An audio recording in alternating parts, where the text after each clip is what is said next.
Hello everyone, I am the storyteller and I am here to help you today. I know you use this video to fall asleep, so before that, like the video and subscribe to the channel. Also, where are you from and what time are you watching? Now get comfortable and relax. I moved into this old building about 2 months ago. The rent was low and I liked that it was in the center of town. I thought it would be convenient. I didn't pay much attention to the creaky floors or the dim lighting in the hallway at first. It seemed like a normal, slightly run-down place that might just need some care. But from the very first week, something felt off. I tried ignoring it. I tried telling myself it was just my nerves. But every night, around midnight or a bit later, I got this feeling that someone was in the hallway. It didn't start right away. The first week I was busy unpacking, setting up my furniture and starting a new job.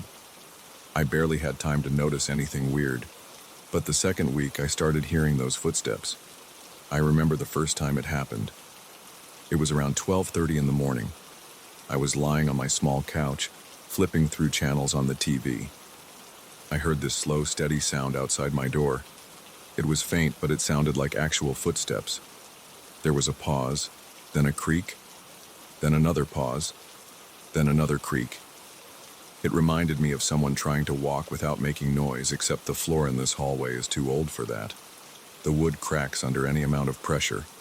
At first, I figured it might be a neighbor who worked late or something like that. I got up, opened the door to see who it was, and found no one. The hallway lights were on, but the place was empty. I walked a few steps out. Nothing. I shrugged it off and closed the door. I told myself the floors might just be shifting or something. Old buildings make weird noises. I went back to the couch and tried to forget it, but I couldn't shake the uneasy feeling. The next night I heard the same thing, but this time it started after 1 a.m. Same pattern, slow, careful steps, as if someone was moving down the corridor. I went to the door, opened it faster this time, hoping to catch whoever it was. Again, nothing. No one in the hallway. I felt a chill run through me, but I wasn't about to panic. I've never believed in ghosts or anything like that. I chalked it up to old wood, or maybe someone on the floor above me. The sound can carry in older buildings, and it can play tricks on you. Still, it was odd. I almost didn't want to tell anyone about it because I knew how it would sound. Paranoid. By the third night, I started getting annoyed. It had been happening consistently, always after midnight, but not exactly at the same time. Sometimes 12:15, sometimes 1 hour, sometimes later. I was losing sleep. I'd lie in bed, waiting. The hallway was pretty long and I lived near the far end, so whoever was walking or whatever was causing the noise was moving along the length of the corridor. I kept imagining a person pacing, looking for a door number or some random occupant stumbling around. But the building was never busy at that hour.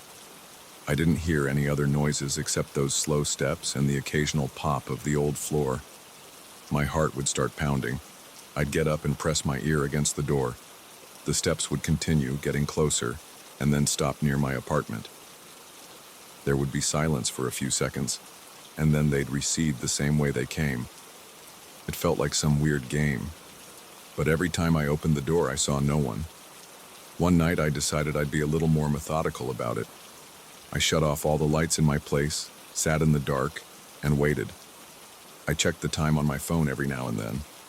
It was around 12:40 when I heard it. The steps were softer at first, as if at the far end of the hallway, near the staircase that leads to the lobby. They got louder, or maybe just clearer as they approached. I placed my ear against the door. I could hear each creak, each shift in the old boards. My heart was beating so loud I almost couldn't hear what was happening. My palms were sweaty. I took slow breaths to calm down. Then the footsteps reached my door. They stopped. I felt this overwhelming tension in my chest, like I was holding my breath even though I was trying not to. For a split second, I didn't even blink. I expected a knock. Nothing came. I thought maybe I could see a shadow under the door, so I turned off the light in the small entryway behind me to see if there was any movement. But it was too dark in that hallway for me to see anything. The door has a tiny peephole though, so I moved my eye up to it. I looked out. The corridor light was on, but I didn't see anything. No figure, no shadow. It was just empty. Then, after maybe 5 or 10 seconds, I heard the steps again, going back the way they came. It was the exact reverse. A slow, steady sequence of soft creaks moving away from me back toward the staircase. I pressed my ear to the door again. I couldn't stop my hands from shaking. I listened until the steps faded out. It was like they disappeared into the far end of the hallway. I stood there, feeling my heart pound. My throat was dry. I swallowed hard, opened the door a crack, and peered out. Empty hallway, lights buzzing faintly. No people, no movement. I stepped out for a second, listened. Nothing. The only thing I could hear was a faint hum from the elevator at the other end. After a minute, I gave up. I went back in, locked the door, and tried to sleep. I couldn't relax. Every little sound made me sit up. It was well past 2 a.m. when I finally drifted off, and the next morning I felt exhausted. The routine continued for a while.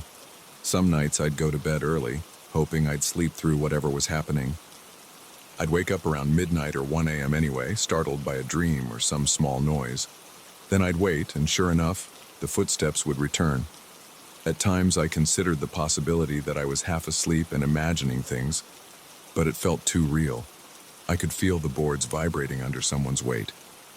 I decided to ask around. The first person I talked to was the manager, an older guy named Richard. He had a small office down in the lobby. I casually mentioned that I heard noises at night. He shrugged and said, "It's an old place. The pipes bang, the wood expands, all that stuff." I nodded and said, maybe that was it. I also spoke briefly with a neighbor who lived at the other end of the hallway. He was a quiet, middle-aged guy with a slight limp.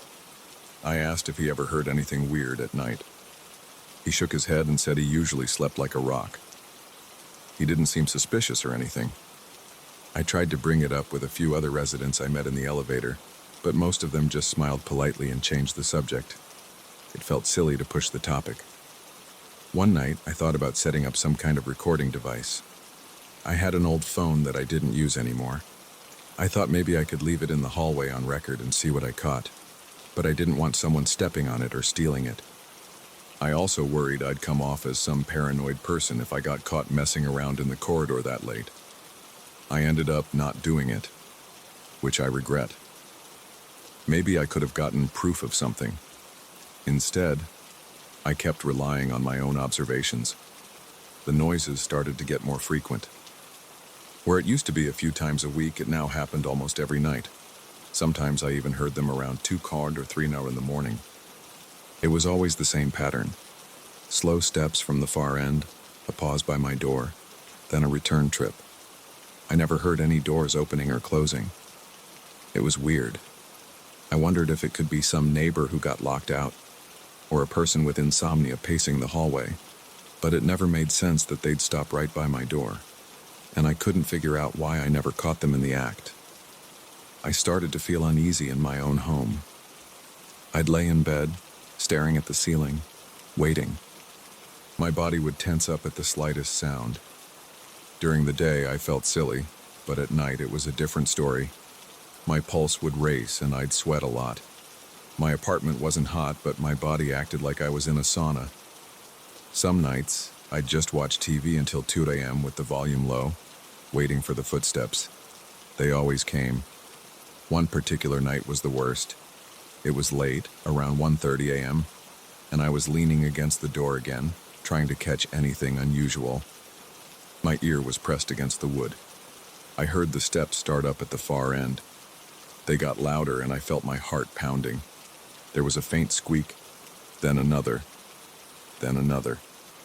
Each one matched the shift in weight. It sounded like a person wearing shoes with a hard sole, taking gentle, deliberate steps. It wasn't random. They reached my door. I held my breath. For a split second, I thought I heard breathing on the other side, but I couldn't be sure. My body locked up. My fingers tingled. Then there was silence. After a moment, the footsteps started moving back. When they were gone, I realized I was shaking. I looked through the peephole. No one. That was the night I decided to sit down on the floor, right by the door. I just sat there back against the wood, trying to calm myself. I couldn't believe this was happening. My mind went through a list of explanations. Maybe some neighbor had a sleepwalking habit, or maybe the building's wooden floors were shifting due to heat pipes at odd hours. I tried to rationalize it, but it kept happening, and it was always the same route, always the same time frame, always stopping by my door. The manager kept telling me the same thing whenever I brought it up. Old floors, old pipes. He sounded bored with me. I think he found me annoying. I didn't get the feeling he was hiding anything, just that he thought it was a non-issue. My neighbor with the limp just said, "Huh, never heard a thing," and changed the subject. A couple of times I thought I saw someone lingering in the stairwell when I left for work in the morning, but that turned out to be another tenant waiting for a ride. I never pinned down anyone suspicious. It was frustrating. As the weeks went by, I became so jumpy that every noise made me tense up. If my fridge made a clicking sound, I'd freeze. If a car honked outside, I'd flinch. My body felt like it was on constant alert. I was getting dark circles under my eyes from lack of sleep. People at work asked if I was okay. I said I was just busy. I didn't want to come across as unhinged. Then one weekend, I thought maybe I could catch whoever it was by surprise if I stayed out in the hallway. So around midnight, I turned off the lights in my apartment, opened my door very quietly, and stepped into the corridor. I left my door unlocked behind me. The hallway lights were on, but they were dim and flickered sometimes. I walked to the far end where the stairs were. Nobody was there. I crouched down next to the wall, trying to stay still. The building was quiet. I heard the elevator run a couple of times, but no one got off on my floor. After about an hour, I couldn't stand it anymore. My legs were cramping and I felt ridiculous. I went back inside. Of course, that was the one night the footsteps didn't happen. I guess if it was a person, they noticed me somehow, or it was all just random timing. I didn't try that again. Eventually, I got to a point where I tried to ignore it.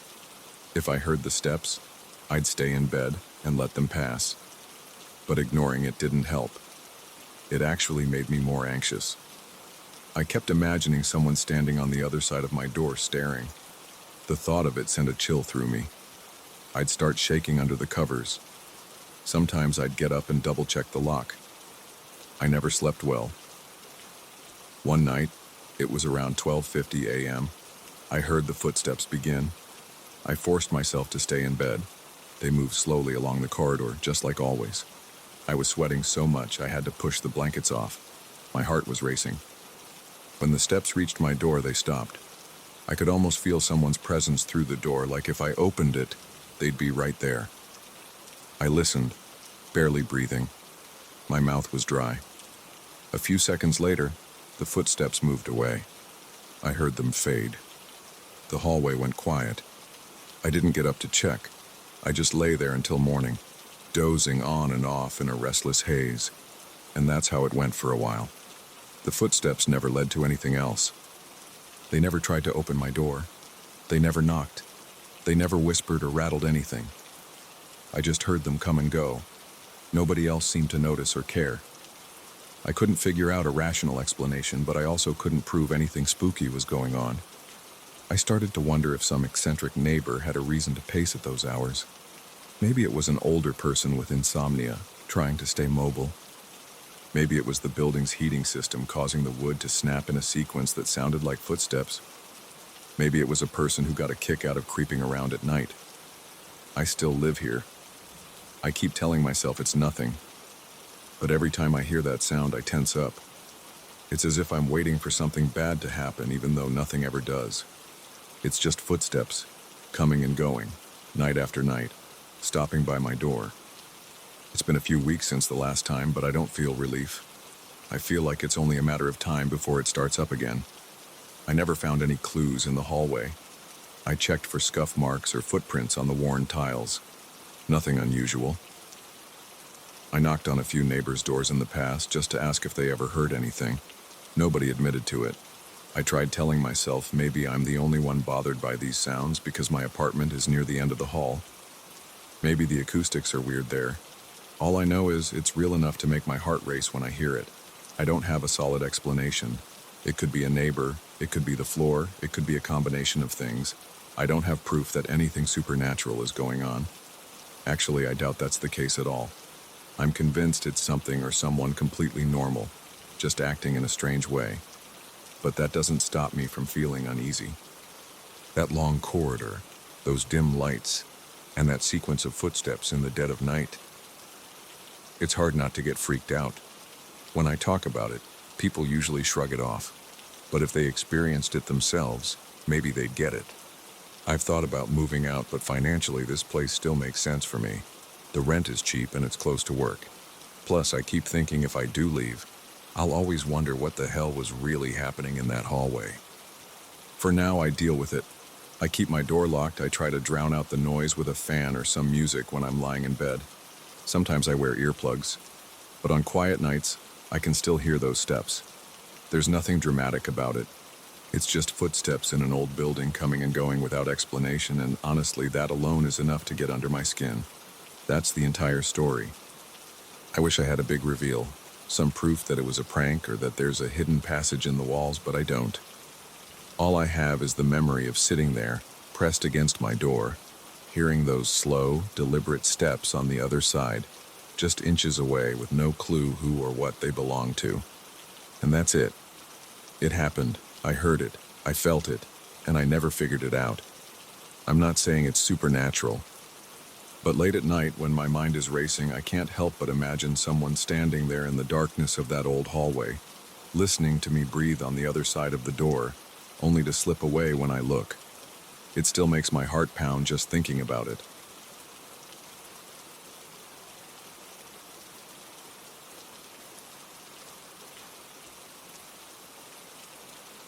I still remember that last night at the hotel. My body was exhausted and my mind was half shut off, but I couldn't settle into real sleep. The room was too quiet. The bed felt too stiff. The air conditioner rattled a bit, and every time it kicked in, I would jerk awake, feeling like something was off. I had been in that small city for a few days on some work-related stuff, and the place was nothing fancy, just a decent hotel on a busy street. People came and went at all hours, but it was still quieter than I was used to. Around midnight, I decided to force myself to sleep. I set my phone to vibrate, plugged it in by the nightstand, and rolled over, hoping to get enough rest before the morning checkout. I had no idea how the night would turn out. I dozed off at some point, but it wasn't restful. I kept looking at the clock on the bedside table, 1 in the morning, then 2 in the morning. Every tiny noise felt louder in that unfamiliar room. I'd hear an elevator ding down the hallway, or someone's muffled cough in another room, and my brain refused to relax. At around 3 in the morning, I was in that weird half-asleep state where you're aware of the darkness but not fully conscious of your thoughts. That's when my cell phone started buzzing. It wasn't just one buzz. It was the full vibration pattern of an incoming call. I forced my eyes open and reached over. The screen lit up the entire room. It felt blinding. The number wasn't in my contacts. Part of me thought it might be a family member or a friend calling in an emergency, because who else would call at 3 in the morning? My pulse quickened, but something about it felt off, so I let it go. I didn't answer. I waited for it to stop. Eventually, the buzzing ended. I placed my phone face down on the nightstand, closed my eyes, and tried to breathe slowly. My heart was pounding, probably more from surprise than anything else. I told myself it was a wrong number, maybe a drunk dial or someone with a different time zone. I adjusted the blanket around me, hoping it wouldn't ring again, but it did. Not immediately, though. About 2 minutes later, the phone buzzed again. Same unknown number. I wanted to ignore it, but it felt like the kind of call that wouldn't just vanish if I pretended not to hear it. Adrenaline was creeping into my system.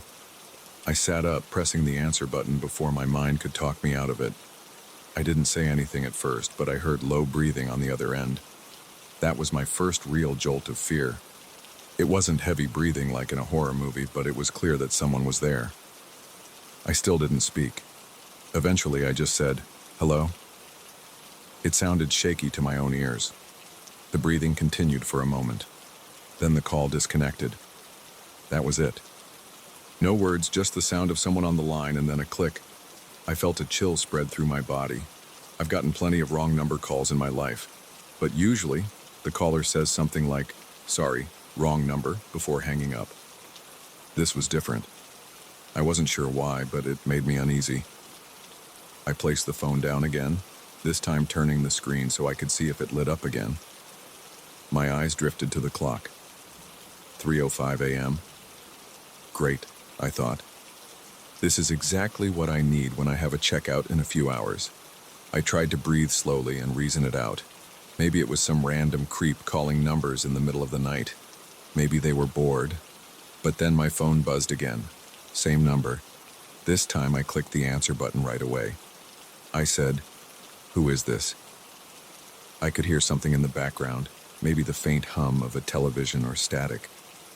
Then a voice whispered my name, clear as day, and hung up. I felt my skin crawl. Hearing my name in that whispery voice felt invasive, like a personal violation. This person knew exactly who I was. My heartbeat thudded in my ears. I turned my phone off without a second thought. I didn't want to risk it.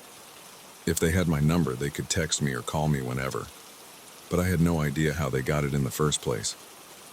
I sat there for a few minutes, in the dark, listening to my own breathing. My palms were sweaty, and my stomach felt tight. My mind raced with questions.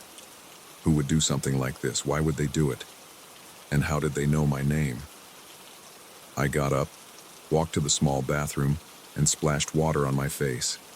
The sink was cramped, and there was a cheap fluorescent light overhead that hummed. I stared at my reflection. My eyes were bloodshot. I looked tense. I tried to calm myself down. I dried my face with a rough hotel towel and then turned the bathroom light off. The darkness in the main room felt heavier than before. I stepped back toward the bed, checking the lock on the door as I passed. It was secure. I had the standard chain lock on, too. The flimsy kind you usually see in hotel rooms. No strange noises from the hallway. No footsteps, no muffled voices. For a second, I considered going down to the front desk to complain. But what would I say? That someone called me 3 times, that they whispered my name, and that I was scared. The receptionist would probably shrug, say there's nothing they could do about random calls to my cell phone. I sat on the edge of the bed, raking my fingers through my hair, trying to figure out if I was overreacting. That's when the room phone started ringing. My heart almost jumped out of my chest. The loud ring cut through the silence like a blaring alarm. I felt an instant sense of dread. I hoped it was just the receptionist calling about some standard issue, like a credit card hold or a reminder for checkout times. That would have been an ordinary explanation. But at 3 in the morning, that seemed unlikely. Still, I told myself it had to be the front desk. I picked up the receiver and cleared my throat. "Hello?" My voice shook. There was a pause just long enough to make me uneasy. Then a man's voice, soft but distinct, said, "You still awake?" He knew. He knew I was in that room, awake, alert, and freaked out. The hair on my arms stood up. My grip tightened on the receiver. I didn't say a word. I slammed the phone down, my heart thumping. My entire body felt hot, and I could barely think straight. Whoever this was, they had not only my cell phone number, but also the room's extension. And they knew my name. That wasn't random. That wasn't a coincidence. I sprang off the bed and double-checked the door. Still locked. I peered through the peephole. The hallway was dim, lit by those standard dull hotel lights. I couldn't see anyone. Everything was still. I pressed my ear to the door for a moment, but I heard nothing except the distant hum of the elevator. I yanked open the door and looked up and down the corridor. It was empty. The carpets were a dark red color. No one was in sight. The hallway lights flickered a bit. I felt a breeze from somewhere. Maybe the air conditioning system. I waited a few seconds, scanning every corner, expecting someone to jump out or dart around the corner. Nothing. I closed the door, locked it again, and then shoved a chair from the little desk under the doorknob. It felt a bit silly, but I wanted an extra layer of security. Then I went straight to the phone on the bedside table and dialed the front desk. A woman answered with a polite voice, like she'd just woken up from a nap. I told her my name, my room number, and that I was getting strange calls. She paused, sounded confused, and said, "We haven't put any calls through to your room. No internal calls have come from our system, sir." That's all she told me. Her tone was calm and a bit dismissive, like she was used to people calling at odd hours with weird complaints. I asked her if anyone might be messing around with the phone lines. She said no. I asked her to check if maybe a guest asked for me by name. She said no one had approached the desk about me. She offered to call security, but I guess I hesitated because I wasn't sure if that would make things worse, or if there was even anything they could do. She said to let her know if it happened again, but otherwise she recommended I keep my door locked and let her know in the morning if there was a bigger issue.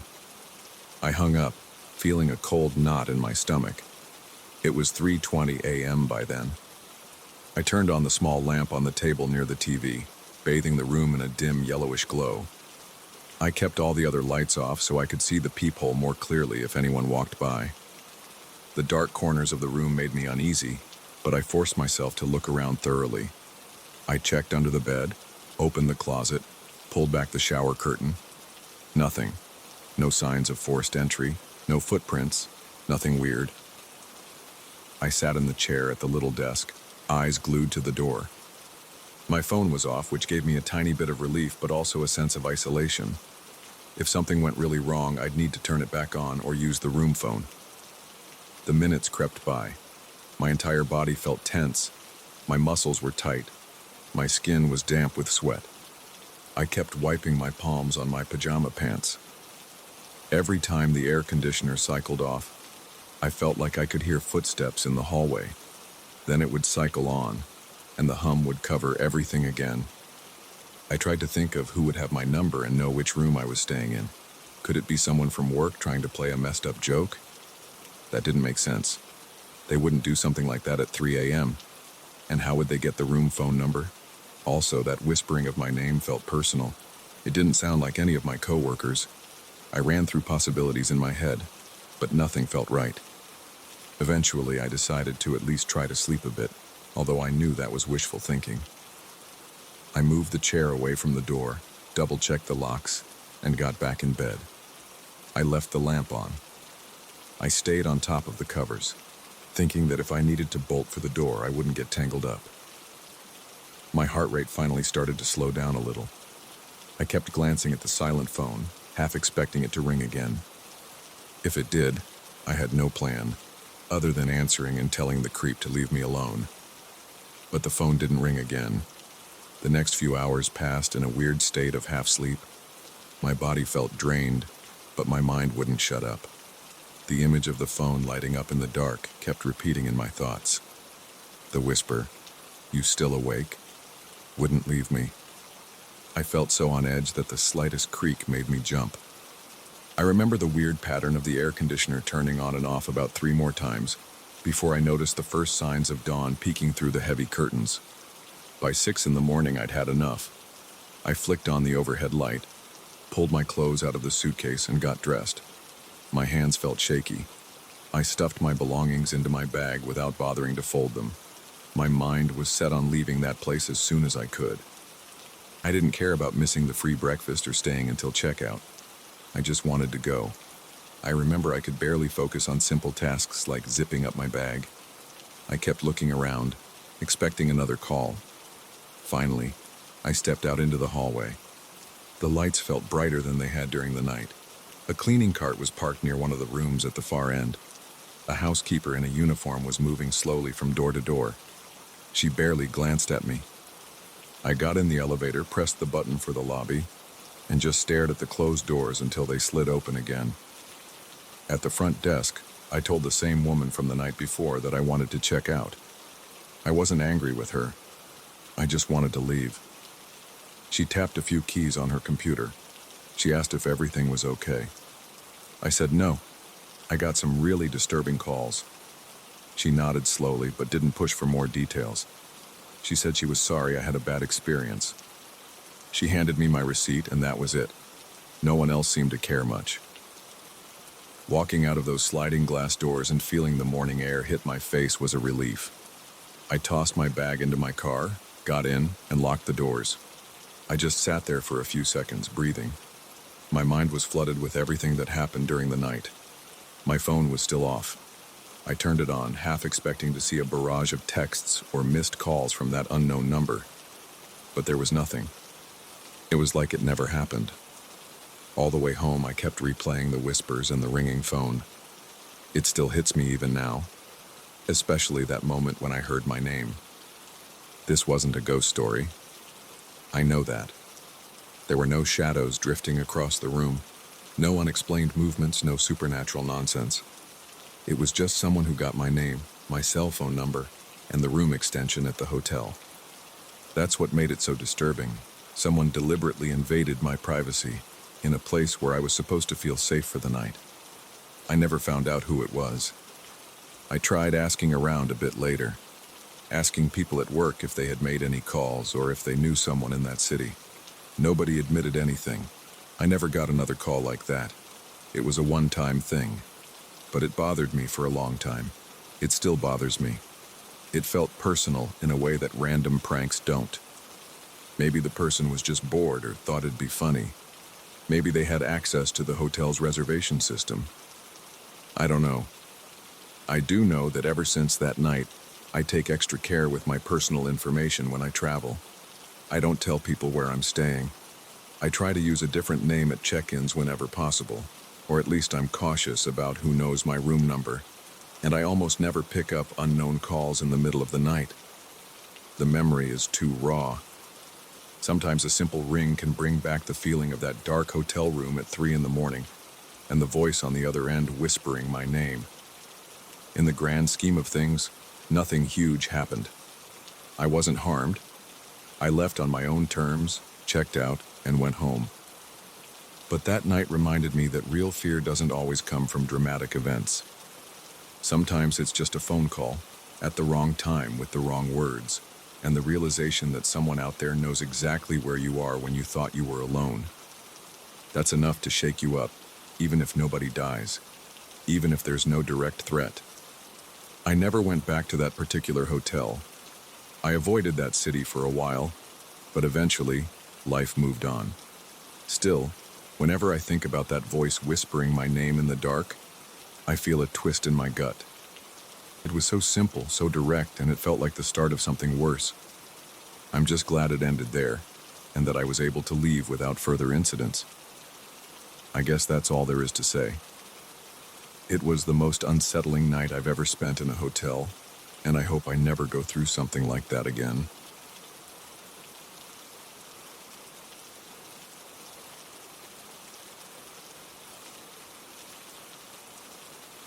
I felt a chill run down my arms the moment I stepped off the bus.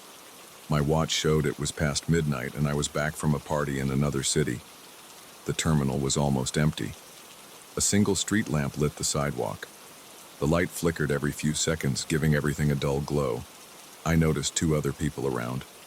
One was leaning against a concrete column, hands in his jacket pockets, looking half asleep. The other was a man sitting at the far end of a wooden bench. He had his head down and his phone in his hand. I remember thinking how tired everyone looked. I felt drained too, but a bit restless. The party had been loud, and I'd drunk some soda that left me jittery. I walked slowly toward a metal bench under a dusty billboard. My bag felt heavy on my shoulder. I could still hear the soft hum of the bus engine behind me as it pulled away. When it was gone, the terminal fell into near silence. The wind made a soft whistling sound through the open space. The man at the end of the bench didn't move. The other person, the one by the column, let out a yawn and walked off toward the restrooms. I checked the schedule on my phone. There were no more buses running. I needed to figure out where the exit was or maybe call a rideshare. but the app told me no drivers were available in the area.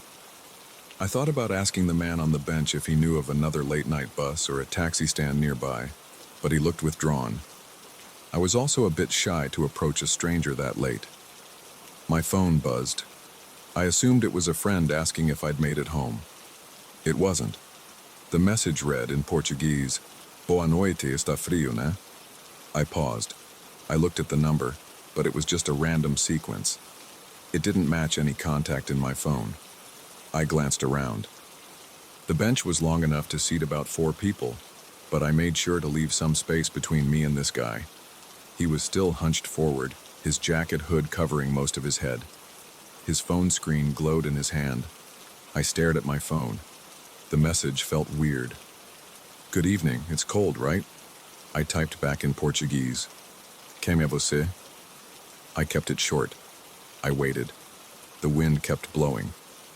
My hoodie wasn't enough for that sudden drop in temperature, so I zipped it all the way up and put my hands in the pockets. My breath came out in faint puffs of vapor. I realized I was alone now, because I couldn't see the other person anymore. Maybe they got a ride or walked off. About 10 seconds later, I heard a soft chime from the man's phone. I tilted my head slightly. He lifted his phone, tapped the screen, then slipped it back into his pocket. My own phone vibrated in my hand. I read it quickly.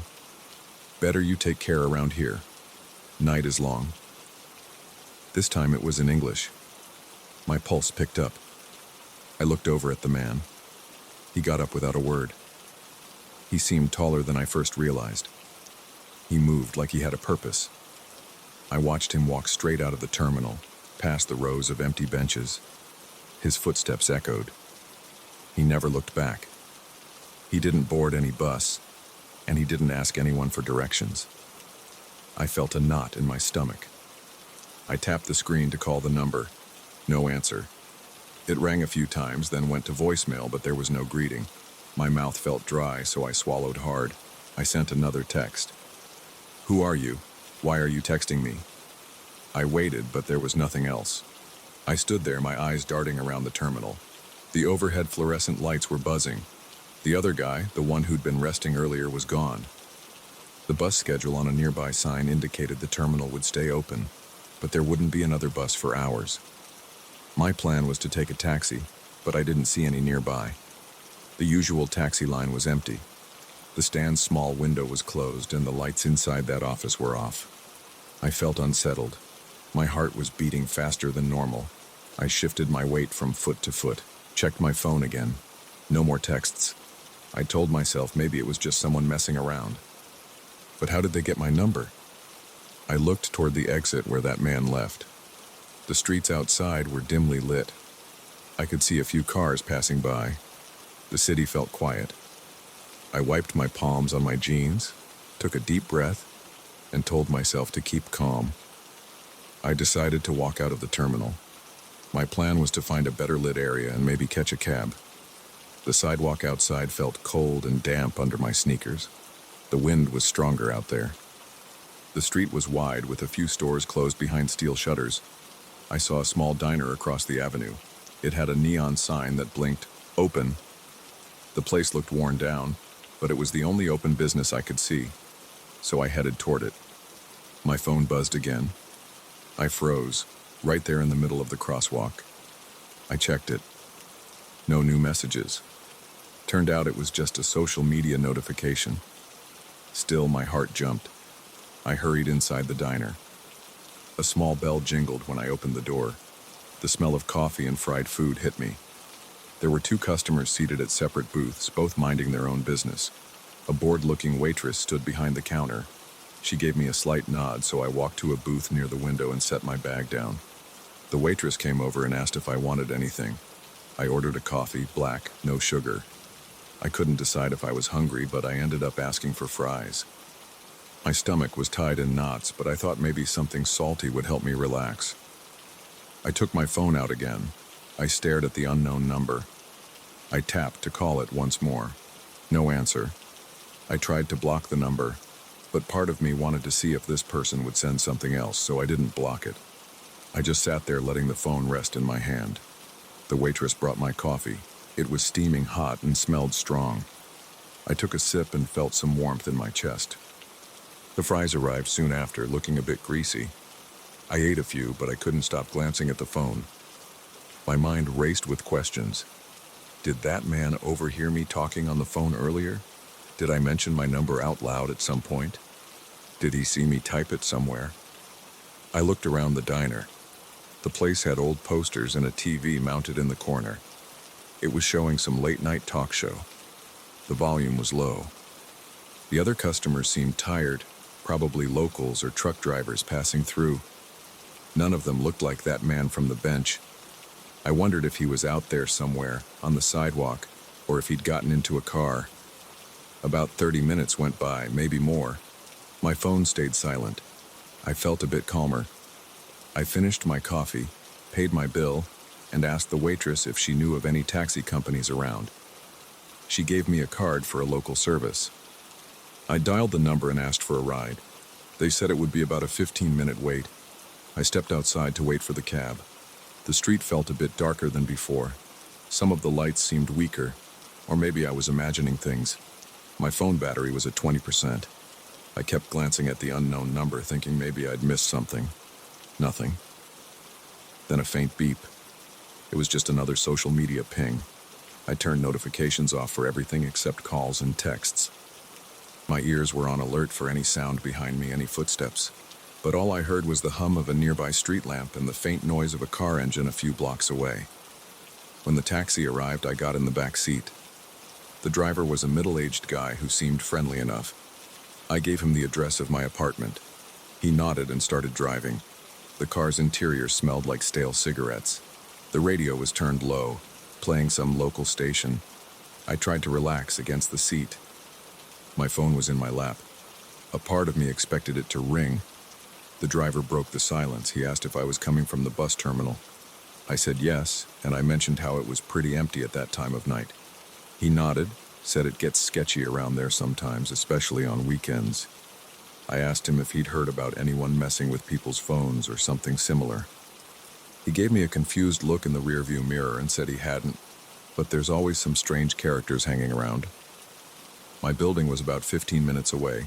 The driver pulled up to the front gate and I paid. The street was quiet, with only a few windows lit in the surrounding apartments. The security light above my building's entrance flickered a bit. I stepped out of the car, grabbed my bag, and thanked the driver.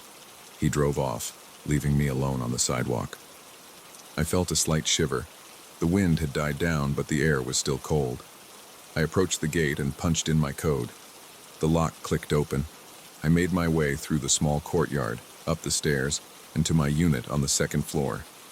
The hallway smelled like old paint and cleaning products. I slid my key into the door, walked in, and locked it behind me.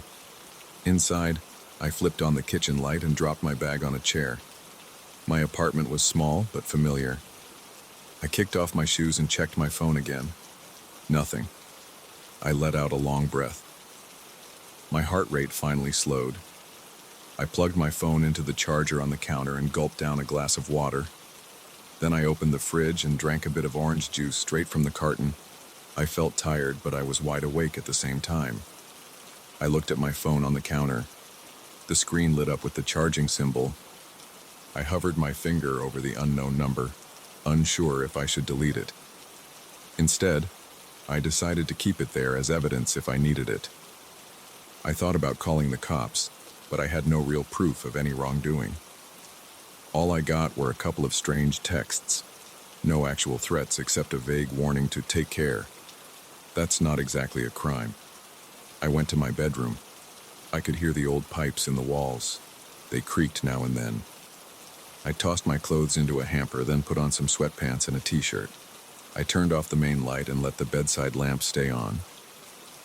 I climbed into bed, phone in hand. Part of me expected it to vibrate at any second, but it stayed silent. I opened a chat with my best friend, typed a message about what happened, and then erased it before sending.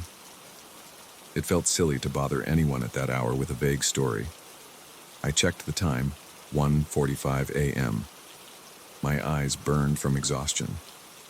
I set an alarm for the next morning and tried to settle in. My mind kept replaying the moment when I noticed that guy with his phone. The way he lifted it, read something, then walked off. The text about the night being long echoed in my head. Eventually, I dozed off. I had restless dreams. Every time I woke up during the night, I checked my phone. No new messages. Around dawn, I finally got a few hours of real sleep. When I woke up, the sun was shining through my blinds. The phone was still next to me, silent. I got up and took a shower, hoping the hot water would clear my head. In the daylight, things felt less tense. I still felt uneasy, though. I tried to reason it all out. Maybe that guy saw my phone number on a slip of paper or overheard me telling it to a friend at the party. Or maybe he was bored and decided to spook somebody. But it was strange that he used both Portuguese and English. It stuck with me. I checked my phone's call history. The unknown number didn't show any additional attempts. No texts. I dialed the number once more just to see if anything changed. Voicemail again. No greeting. I hung up. Over the next few days, I kept my eyes open for any weird activity on my phone. Nothing happened. It was like that text conversation never existed. I tried a reverse lookup on the number. Nothing turned up. My phone company said it was a prepaid line, untraceable. I told a couple of my friends about it. They said it was probably just some random creep. They joked that I should ignore it. Still, I felt violated. Someone had my number and decided to send me cryptic messages at a time when I was alone in a deserted terminal. I thought about installing new security apps, changing my number, or being more careful about who I share it with. But part of me just shrugged it off as a weird late-night encounter. I never found out who sent those texts. I never saw that man again. I still think about it sometimes, especially if I'm out late at night waiting for a bus or walking through a quiet area. I glance around and wonder if someone is watching me from the corner, noticing my phone. I learned to keep my phone closer, keep my details private, and not trust the silence around me. Nothing actually happened to me that night. I made it home safe, but that feeling of exposure stayed with me. It was the way he just got up and left without taking a bus right after sending that message. It was the way he warned me to take care. The night felt longer than usual, even though it ended like any other. In the end, it taught me something about how easy it is for someone to get personal information. It could be as simple as looking over your shoulder or catching your number on your screen. The whole thing was unsettling. But life went on. I still go to parties, still ride the bus, still check my phone at terminals. I just do it with a bit more caution. I make sure no one's peering over my shoulder, and I don't flash my phone in crowded places. I don't dwell on it too much anymore. But I remember how my pulse raced when I read those texts. I remember the cold sweat under my hoodie. I remember my throat drying up as I sat there, realizing a stranger had access to my phone number. It may not seem dramatic, but in that moment my senses were on high alert. That was enough to leave an impression on me. So that's the story. It's not supernatural. It's not full of dramatic events, but it felt real and scary enough at the time. And to this day, I still wonder how he got my number. I never figured it out.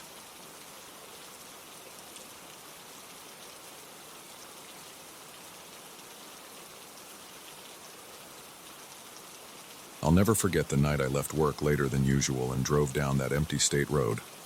It was a Tuesday. I remember it clearly because it was the same day I had to finish a sudden project at the office. I ended up staying 2 hours beyond my normal shift.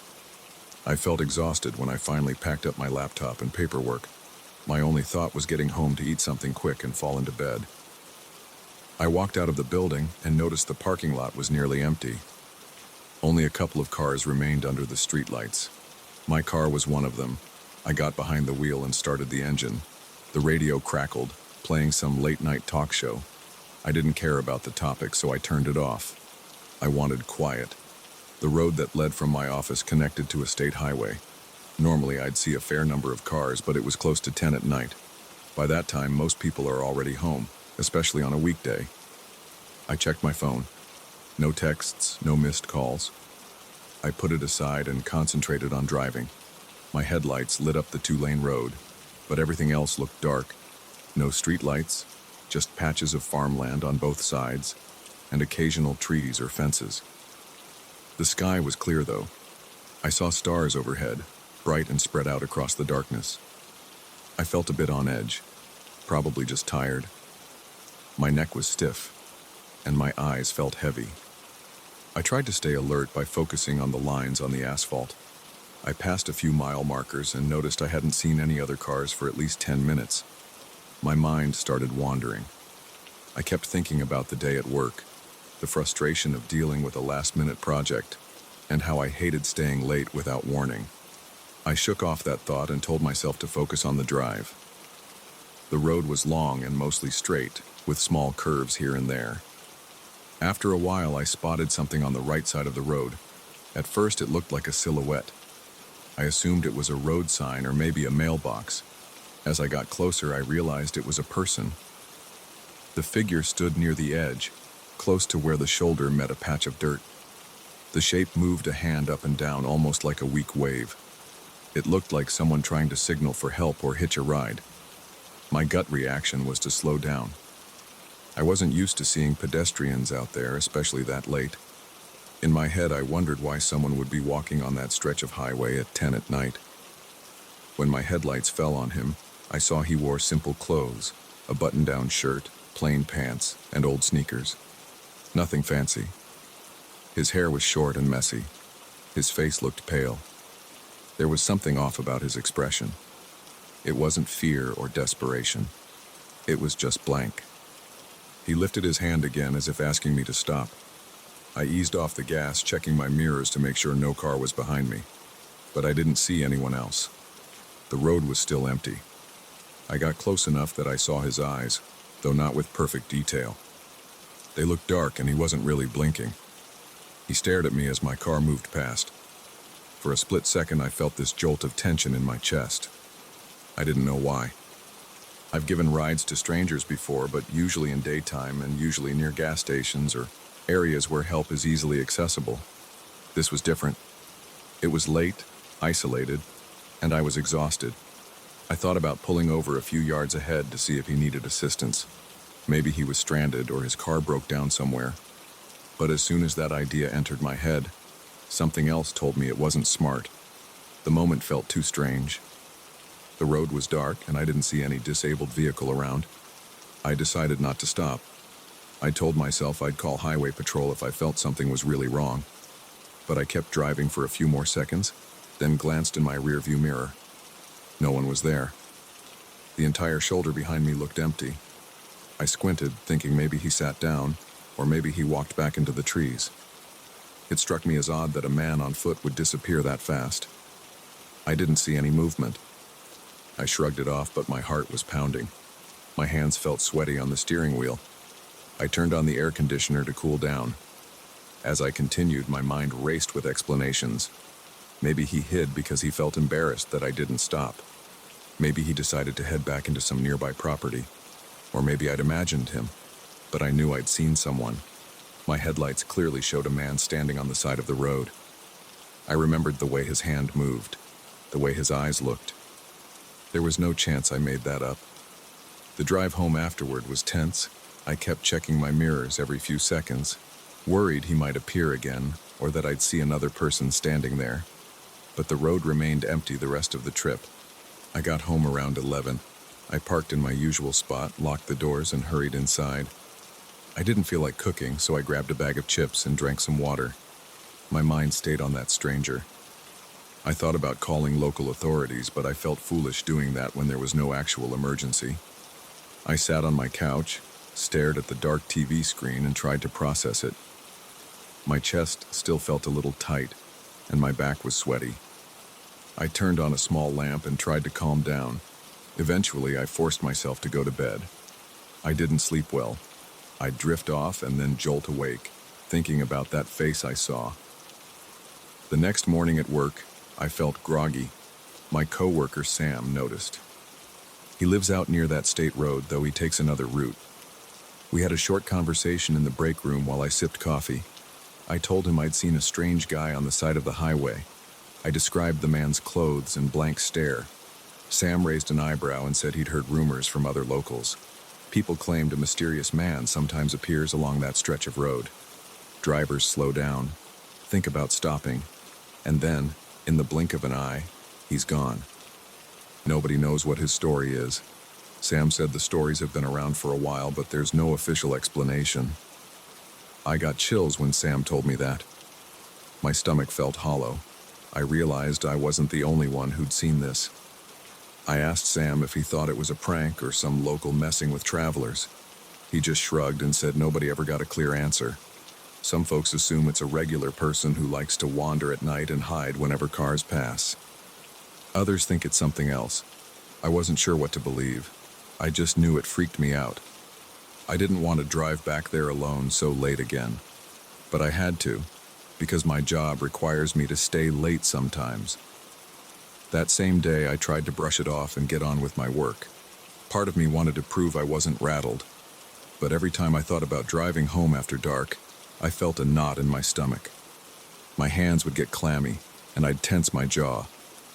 I told myself it was probably just a normal guy who ducked into the trees. There are homeless individuals in the area, or maybe drifters who pass through. It's not impossible. But something about his face, that vacant look, bothered me. I couldn't forget it. Later that week, I ended up working late again. I braced myself for the drive home, telling myself to relax. I ate a small meal before leaving the office, hoping I wouldn't feel so frazzled. I pulled out of the parking lot around the same time, close to 10 at night. The road was dark, but I kept my eyes peeled for any sign of pedestrians. My shoulders felt tight, and I gripped the steering wheel harder than usual.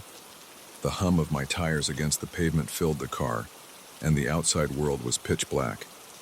I passed the spot where I'd seen him, glancing at the shoulder carefully. There was nothing there. I exhaled in relief. Still, every little shadow or shape made me sit up in my seat. I spotted a billboard in the distance.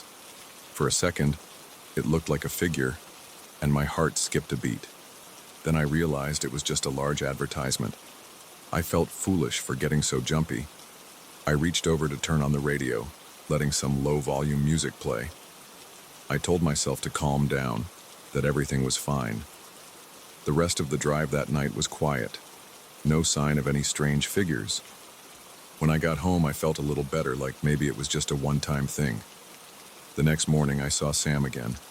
I told him I didn't see anyone this time. He laughed and said maybe the ghost, he used that word, though I didn't like it, was taking a break. I tried to joke back, but I still felt uneasy. I found myself replaying the moment I passed that man on the roadside. I kept picturing his motionless stance and how he didn't move much except to raise his arm. I remembered the dark eyes. I recalled the angle of his chin and how I couldn't see any clear expression, just a kind of emptiness. A couple of weeks went by, and I didn't see anything unusual. I drove the same road a few more times at night. Some nights I felt anxious and scanned the ditches and shoulders obsessively. Other nights I managed to distract myself by thinking about work or listening to a podcast, but that memory never fully left me. It sat in the back of my mind, waiting to pop up whenever I found myself alone on a dark stretch of road. Eventually, I told a few other coworkers about it. I tried to phrase it casually, like I was telling a weird anecdote. To my surprise, 2 people said they'd heard about the same thing. One claimed she knew someone who saw a man matching the description years ago. Another said he read a post on a local forum where drivers talked about a similar incident. Nobody had a definite explanation, but they all seemed convinced there was at least some truth behind it. Maybe it's a local person, maybe a drifter, or maybe someone who shows up now and then for reasons nobody understands. I still drive that road a few times a week. I keep my eyes open. I don't let myself get too comfortable because I half expect to see him again. Part of me wants to confirm it, to see if it's really a living person who just hides in the brush. Another part of me wants nothing to do with it. That sense of dread I felt that first night isn't something I want to experience again. I remember the sweat on my palms and the stiffness in my neck. I recall how my chest tightened when I realized he wasn't in the rear view anymore. That feeling was so strong. If it's just a regular guy looking for a ride, I'd feel a little bad not helping. But the way he stood there, motionless and quiet, Makes me wonder if there's more to it. I have no proof. I haven't talked to the police and I don't plan to. I doubt they'd find anyone out there unless they happen to drive by at the exact moment he appears. Sometimes on slower work days, I think back to how my coworker Sam reacted. He wasn't shocked. He treated it like a known curiosity in the area. That tells me this isn't some elaborate story I made up in my head. Other people have had similar encounters. I'm not the only person who's driven past that lonely figure on the side of the road and wondered if they should pull over. I won't lie. I feel relieved that nobody got hurt in these stories. I've never heard about any assaults or accidents connected to this man. It's just a strange sighting that makes people question themselves. I guess that's why I've accepted it as part of that commute. When I see a shape on the roadside now, I slow down enough to check my surroundings. I try to stay alert. If it's a real person in distress, I'll consider calling for help or directing them to a gas station. But if it's that same guy with the blank face, I'm not sure I'd have the courage to stop. The uncertainty is too strong. I've gone over that moment in my head many times.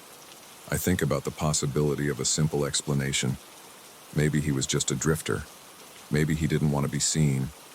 Maybe he quickly ducked behind a bush.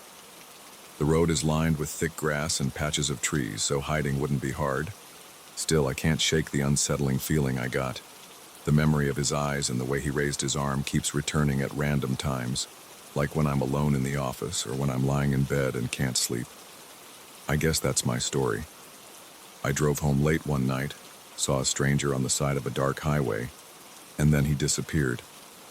The next day I found out it's a common story in that region and nobody can fully explain it. The man doesn't hurt anyone and doesn't chase after cars. He just appears, signals like he wants a ride, and then vanishes. Maybe he's a real person with some reason for hiding. Maybe he's something else. I don't have answers. All I know is I felt a wave of dread that evening, and it wasn't just my imagination. I know what I saw. I haven't told my family much about it because they'd worry. I don't want them calling me late at night to check if I'm okay on the drive home. As far as I'm concerned, it's something that happened once. I'm careful now. I don't plan to investigate or look for that man. I'm aware of the rumors and stories, but I'm leaving it at that. If it was a mistake or a trick of my eyes, so be it. If it was a person who needed a ride, then maybe he found help somewhere else. In any case, I'm not eager to find out. So that's why I say the story is realistic. It could have been a regular guy. He might have crouched down or run into the bushes. There's no big ending or tragic result. Nobody died or got hurt. It's just one of those strange encounters people in the area talk about sometimes. I saw him, and then he was gone. That's the whole thing. And the only evidence is my memory and the uneasy feeling in my gut whenever I remember his blank stare.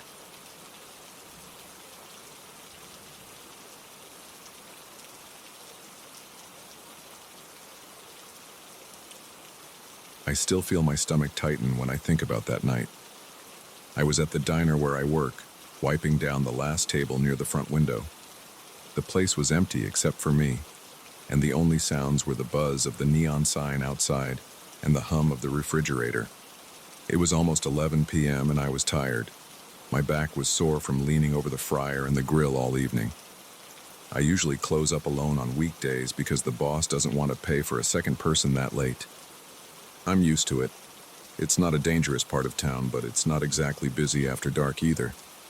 I turned off most of the lights, did one last check of the counter, and locked the front door behind me. The cold air hit my face right away. It wasn't winter, but the nights felt chilly, and I was only wearing a thin jacket over my uniform shirt. My breath came out in short puffs as I exhaled. The street was quiet, and there were only a few parked cars along the curb. The glow of a distant street lamp made everything look pale and washed out. I could hear my own footsteps on the sidewalk, a dull echo against the empty buildings. I parked my car 2 blocks down because there's rarely a spot right in front of the diner. Sometimes I get lucky, but that night I didn't. As I walked, I thought about how I hate those 2 blocks. It's not a long distance, but when it's late and you're alone, it feels different. Every rustle of leaves or distant engine gets your attention. I stuffed my hands in my jacket pockets to keep them warm. I looked around every few seconds, making sure I wasn't missing anything behind me or beside me. When I reached the corner before my car, I saw a dark figure near it. I squinted, trying to figure out if it was someone waiting for a ride or just a random person passing by. The streetlight was weak, so I could only make out a silhouette. I slowed down and tried to see what was happening. The person was leaning forward, looking into my driver's side window, almost like he was studying it. He had one hand on the door handle. I froze for a second because it looked like he was messing with the lock. My heart started pounding in my chest and my fingers curled into fists without me even realizing it. I decided to speak up. My voice came out sounding rough. "Need some help there?" I asked. He turned around slowly and I saw his face in the dim light. He was around my height, maybe an inch taller, and he had short hair under a baseball cap. He didn't look drunk or high, just calm. Too calm for someone who might be confused about a car. He gave me this strange smile, not showing his teeth. "I thought this was my car," he said, not moving away from the door. I felt a chill go through me. It wasn't that cold, but my skin prickled with goosebumps. I knew that if you think a car is yours by mistake, you usually step back when the real owner appears. But he just stood there watching me. I could feel my pulse in my neck, and I swallowed hard. I didn't want to escalate anything, but I didn't want to seem weak either. "You sure?"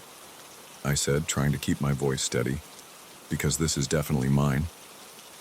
I tried to laugh a little, like I was still being friendly, but my nerves were on edge. The laugh died in my throat. He stayed where he was. He glanced back at the interior, then turned his attention to me again. "You work late," he said. His voice was calm, but there was something off about the way he said it. I felt my stomach tighten even more. My palms started sweating, and I took a step back, keeping the distance between us.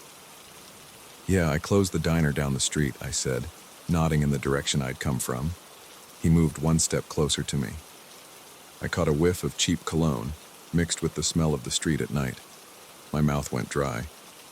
I considered taking out my phone, but I worried that pulling out something like that could trigger him. I also thought about running around him, but I didn't want him to grab me. I reached into my pocket for my keys instead. My voice came out lower than I expected. "Look, if you're confused, maybe you should check your license plate or something." I knew that sounded a bit confrontational, but I wanted him to move back. He tilted his head. "No need. I was wrong about it." He didn't budge. He just stood there, eyes fixed on me like I was an object he was studying. I felt my pulse in my eardrums. It was a heavy thump, thump, thump. My thoughts raced. I tried to guess if he had a weapon, but I didn't see anything in his hands. That didn't mean he wasn't carrying something in his jacket. I took a short breath and pressed the button on my key fob to unlock and then lock the car. The headlights flashed and the horn chirped once.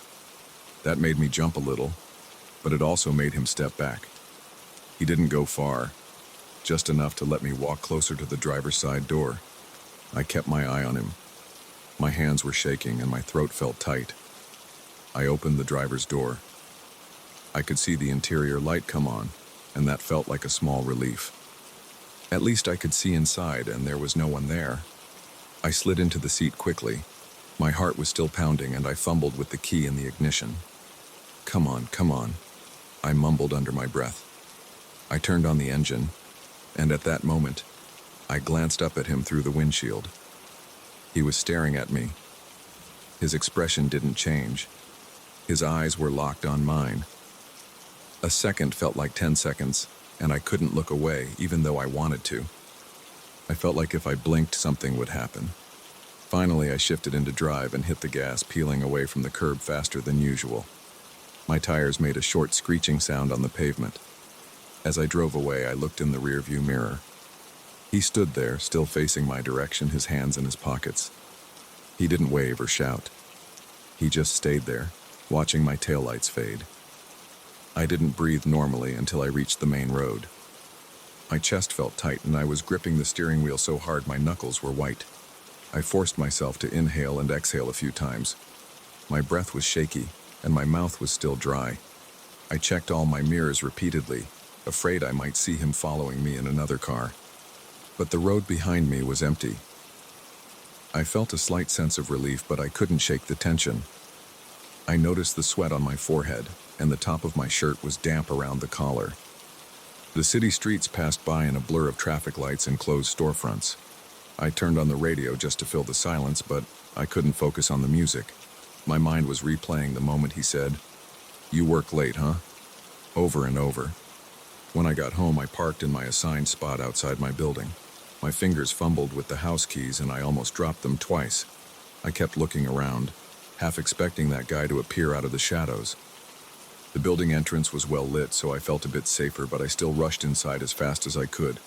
Once I locked my apartment door behind me, I leaned my back against it and closed my eyes. My heart was still thumping in my chest. I wiped my forehead with the back of my hand and noticed I was shaking. I didn't sleep well that night.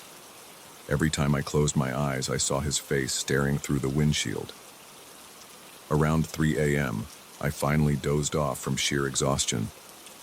I woke up the next morning with a knot in my neck, probably from how tense I'd been.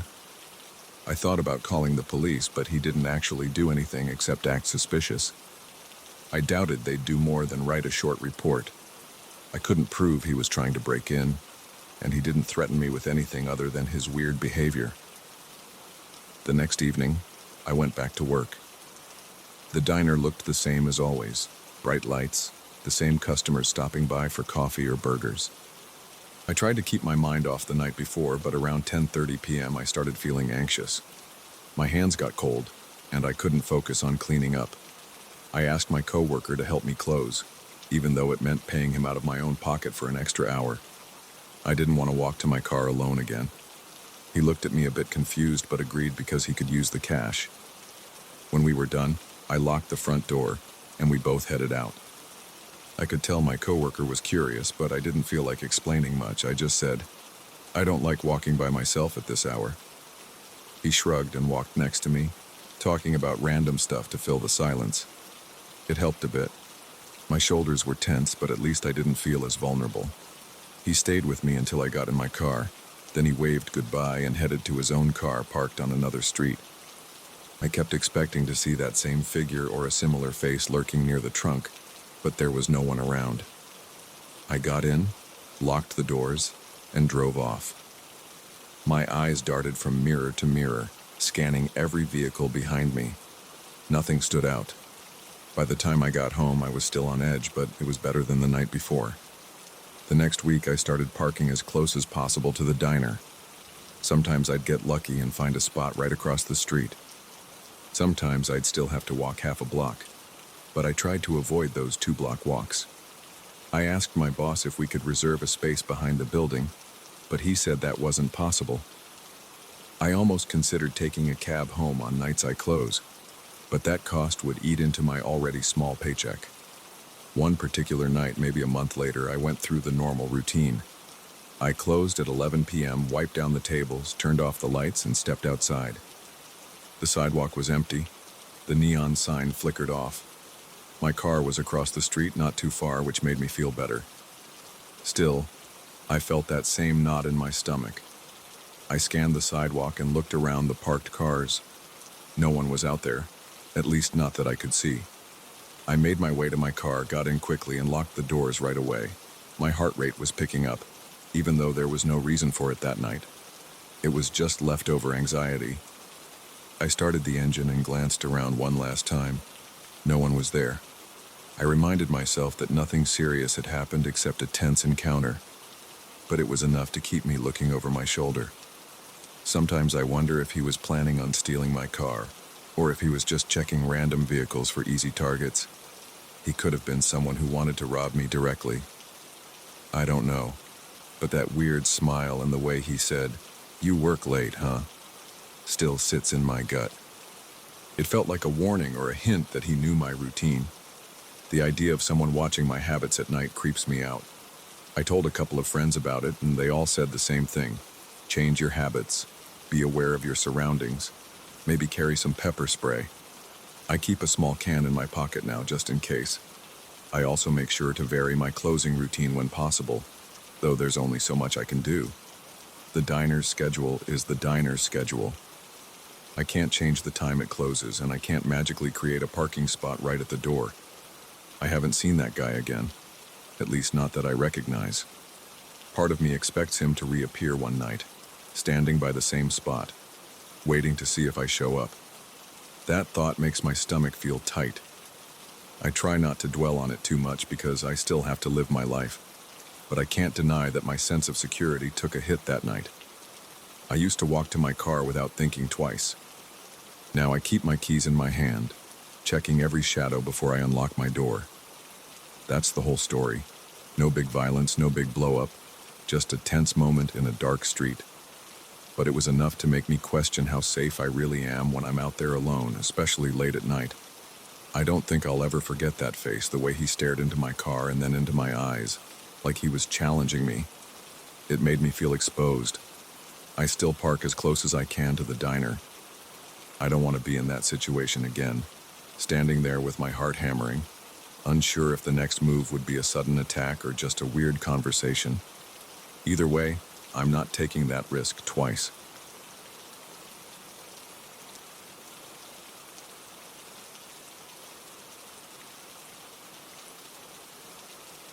I moved into this old apartment thinking it would be a fresh start. I was wrong. Right on the first night, I noticed something that made me uneasy. I was tired from carrying boxes and cleaning the place, so I collapsed on the couch around midnight. The lights were off, and the only thing I heard was the hum of the fridge. About an hour later, I woke up because of a dripping sound. It wasn't loud, but it was steady enough to keep me from falling back asleep. I checked the sink in the bathroom first, but it was dry. Then I walked into the kitchen. I heard the drip, drip, drip somewhere above me. The ceiling looked old, with a few cracks near the corners. I thought maybe a pipe was leaking inside the walls. I didn't see any water stains or damp patches. The floor was dry. Still, the sound kept going like a dripping faucet, but it wasn't coming from the kitchen faucet itself. It seemed higher up, closer to the ceiling. I didn't have the energy to investigate more that night, so I went back to the couch and tried to ignore it. The next day, I bought a stepladder and a flashlight. I decided to check the attic space or whatever was above the kitchen ceiling. The apartment was on the top floor, so there wasn't another unit up there. There was an old crawl space with a panel in the hallway. I pushed it open and shined my flashlight inside. It was dusty, full of cobwebs, and I saw a few pieces of old insulation. No sign of a leak, no puddles of water, no damp spots. I stayed up there for maybe 15 minutes, checking every corner I could reach. Nothing. So I went back down, sealed the panel, and figured maybe it was just some random pipe noise. But then the dripping continued the next few nights, always around 3 a.m. Sometimes it lasted a minute or two. Other times it went on for half an hour. It wasn't loud enough to call the maintenance guy at that hour, so I just dealt with it. I tried earplugs. They helped a little, but I could still feel the faint rhythm of those drops. I got frustrated. I even thought maybe my mind was playing tricks on me, or maybe it was the old building settling. Still, it kept me on edge. About a week later, something else happened. I woke up in the middle of the night around 3 a.m. because of that same dripping sound. I decided I'd had enough. I got up, walked to the kitchen, and flicked the light switch. But nothing happened. The light didn't turn on. I stood there for a moment, letting my eyes adjust to the darkness. The dripping was still going. I reached out, feeling my way to the countertop, and finally found my phone to use it as a flashlight. I pointed the phone's light toward the sink. The faucet was dripping this time. It was actually dripping, like it was half open. I know for a fact I turned it off tightly before I went to bed because I have a habit of checking. I'm a little obsessive about that stuff. I twisted the faucet closed. I stood there, listening. The sound stopped. No water hitting the sink. Then I realized the curtain by the small window next to the fridge was swaying a bit, like a breeze had just gone by. That window is usually closed. I walked over and checked. It was still locked from the inside. I put my hand against it to see if there was a draft. Nothing. No wind. The curtain was still moving slightly, but slowing down. I looked around the kitchen. Everything else seemed in place. No open cabinets, no drawers pulled out, no sign of forced entry. I went to the hallway to check the breaker, thinking maybe the power was out. That's when I heard the fridge hum again, so the power wasn't out. I flipped the kitchen switch off and on a few times. The light never came on. I walked back to the living room. The TV was off and its little standby light was dark, like it was unplugged. I went over to check the cord. It was plugged in. I tried turning the TV on. Nothing happened. Then I noticed the cable box was also off. Usually it displays the time, but it was blank. It seemed like just the living room and kitchen outlets were out. The hallway light was on, though. The bathroom light worked too. This made me think there was a partial electrical problem. I switched the breaker for those areas off and on again. After a couple tries, the kitchen light finally came back. I heard the TV power up, and the cable box lights returned. But when I went back to the living room, the TV was out of sync. It showed static, like it had lost the channel settings. I'd never seen it do that before. I had to rescan everything. I didn't sleep much that night. My heart kept pounding, like I'd had too much caffeine. I found myself glancing at the window curtain and the faucet every few minutes. I even checked the main door lock, which seemed fine. Everything was locked from inside. It felt strange, almost like someone had walked through the kitchen, messed with the faucet, then left without a trace. But that didn't make sense. If they had some key, I would have heard the door open. My apartment's door is pretty noisy. It creaks when you open it even a little. The next morning, I called the maintenance guy and asked him to check the pipes and the wiring. He came over around midday. He tested the kitchen light switch, checked the breaker, and said everything looked fine. He ran the faucet, tested the water pressure, and found no leaks underneath. I told him about the crawl space, but he said there's nothing up there except old insulation and some wiring for the building's ventilation system. He also said the building was about 40 years old, so some weird creaks and drips might just be part of the place's charm. He tried to calm me, saying it was normal. I wasn't so sure, but he left me with that explanation. That evening, I talked to the building superintendent, a guy named Roberto. I asked him if there were any reports of break-ins or weird plumbing problems. He gave me a knowing look and said, "You mean you're hearing noises at night?" I nodded. He told me the last tenant complained about the same things: dripping noises at odd hours, lights flickering, TV losing signal for no reason. That got me on edge even more. I asked him if that tenant ever found a cause. Roberto shrugged and said, "The tenant blamed the building's age or maybe someone sneaking around. Nothing was proven." That night, I double-checked everything before going to bed. I made sure the windows were locked, the door was bolted, the faucet was closed. I even unplugged the TV just to see if that made any difference. I fell asleep around midnight, feeling exhausted but determined to see if anything would happen again. Sure enough, at 3 a.m., I jerked awake. It was the same sound. Drip, drip, drip. I got up quietly, not turning on any lights. I walked slowly toward the kitchen, feeling my pulse in my ears. My palms felt sweaty. The hallway was dark, but I could see a faint glow from outside streetlights in the living room. When I reached the kitchen entrance, I noticed the faucet was dripping again. This time the water flow seemed stronger, like the handle was turned almost halfway. I froze. My mind started racing. Did I forget to close it? No. I remembered turning it off. I flicked it on and off a few times, then closed it again. The dripping stopped. Right then I heard a quick shuffle behind me, near the living room. I spun around, expecting to see someone. The living room was empty. The curtains in there were still.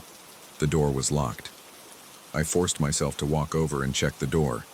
It was still bolted from the inside. I felt my chest tighten. My hands were shaking a bit. I could feel my heart pounding against my ribs. I tried to tell myself that it was an old building with bad plumbing or something, but the faucet handle being turned like that didn't feel like a random pipe issue. Someone had to move it. But there was no one in the apartment except me. I looked around the apartment for anything out of place. All the windows were closed and the locks were intact. No new footprints on the dusty spots near the windows. The corridor outside my apartment was quiet, and the main door was locked. I checked the chain from the inside, too. Everything was secure. I went back to the kitchen, opened and closed every cabinet, and looked under the sink. Nothing. I went to bed feeling uneasy. I left a small lamp on in the bedroom just to calm my nerves. Over the next week, the same pattern repeated. Around 3 a.m., I'd hear the dripping sound. Sometimes it was mild, sometimes it was loud enough that I got up instantly. Every time the faucet handle was partially open, the curtain would sway as if someone had just walked by. One night, the living room TV lost all channels, even though I'd set them earlier in the day. Another night, the kitchen light wouldn't turn on until I flipped the breaker. I asked Roberto again if anyone else had keys to my place. He said the building had a master key for emergencies, but it was kept in a locked cabinet. Maintenance staff only used it with a work order, and they logged every time they took it. There was no record of it being used on my unit at night. He said I could change the locks if I wanted. I did. I went out, bought a new lock, installed it. That night, the same thing happened. At 3 a.m., drip, drip, drip. I ran to the kitchen, flipped on the light, and saw the faucet dripping. The rest of the apartment was still. No sign of forced entry. I felt trapped in some weird cycle. I tried staying awake from midnight to 3 a.m. to catch whatever was happening, but on those nights, nothing happened. It was only when I fell asleep that I'd be woken up by the sound. I started losing sleep. I looked tired all the time. My coworkers asked if I was stressed. I didn't want to sound crazy, so I just said I was having trouble sleeping in a new place. But inside, I was edgy. My nerves were shot, and I couldn't focus during the day. Eventually, I set up a cheap webcam in the kitchen, aimed at the sink, to record overnight. I wanted proof that the faucet was turning on by itself, or that someone was sneaking in. I connected it to my laptop and set it to record from midnight to 4 a.m. The next morning, I checked the video. The faucet started dripping around 3:02 a.m. The handle clearly moved, but I couldn't see a hand. It was too grainy and dark. The only light was from a small nightlight near the door. The handle just moved, almost like it jerked on its own. The curtain in the background fluttered slightly, but there was no shape or figure. No shadow, no reflection. I felt sick to my stomach. I replayed it several times. I saw the same thing. There was movement, but it didn't make sense. I showed the video to a friend, and he said maybe the handle was loose or the water pressure changed, but that wouldn't explain why it happened at the same time every night. He told me I should just move out, but I didn't have the money to break my lease. I showed the video to Roberto. He watched it, shook his head, and said he didn't know what to tell me. He reminded me the last tenant moved out early because of these issues. The management never found any physical cause.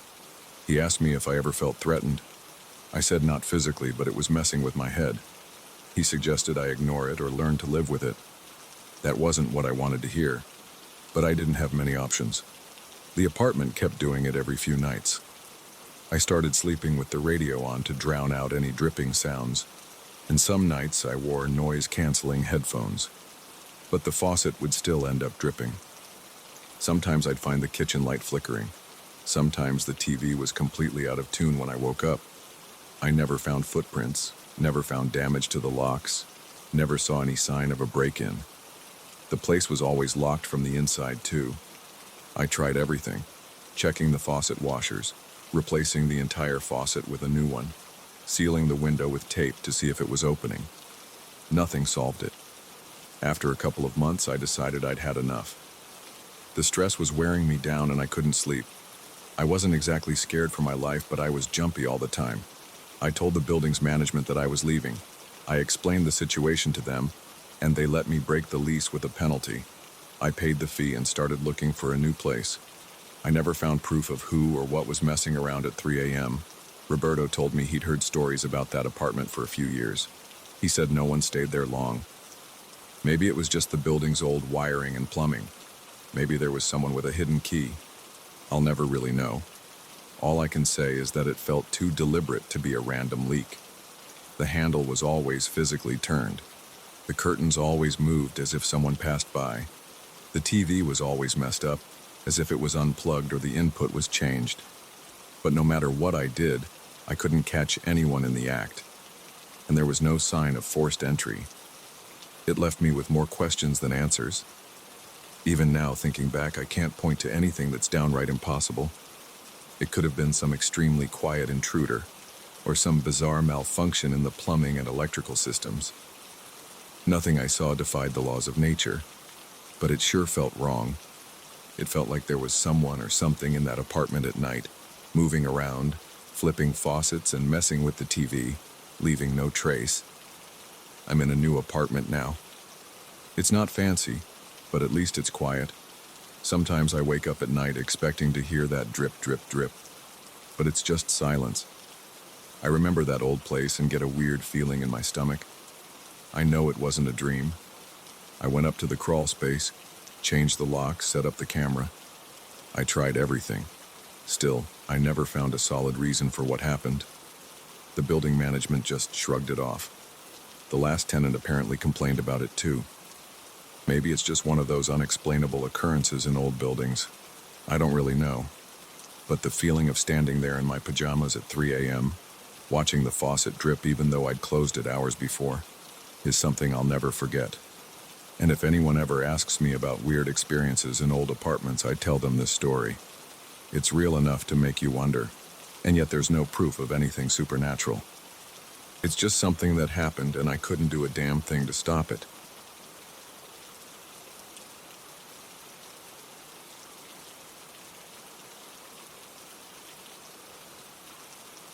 I still remember the night I realized how strange a place can feel when you're alone, even if you've been there 1,000 times. I work in a commercial building that's mostly offices. During the day, it's busy, people coming in and out, phones ringing, everyone in a rush. But at night, the place turns into a different environment.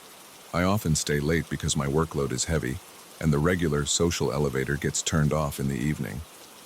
That means I have to use the service elevator, which is down a side hallway near the maintenance room. It's usually quiet at that hour. Sometimes I'd see the janitor or a security guard, but mostly it's just me walking around empty corridors. I started working in this building a year ago. I'm a straightforward guy, and I've never been one to believe in ghosts or anything like that. I keep my head down, do my job, and go home. The late shifts never bothered me because it's nice to finish everything without distractions. Around 9 or 10 at night, the main lights in the hallways are on, but some of the smaller offices switch their lights off completely. It can get dim, but I got used to it.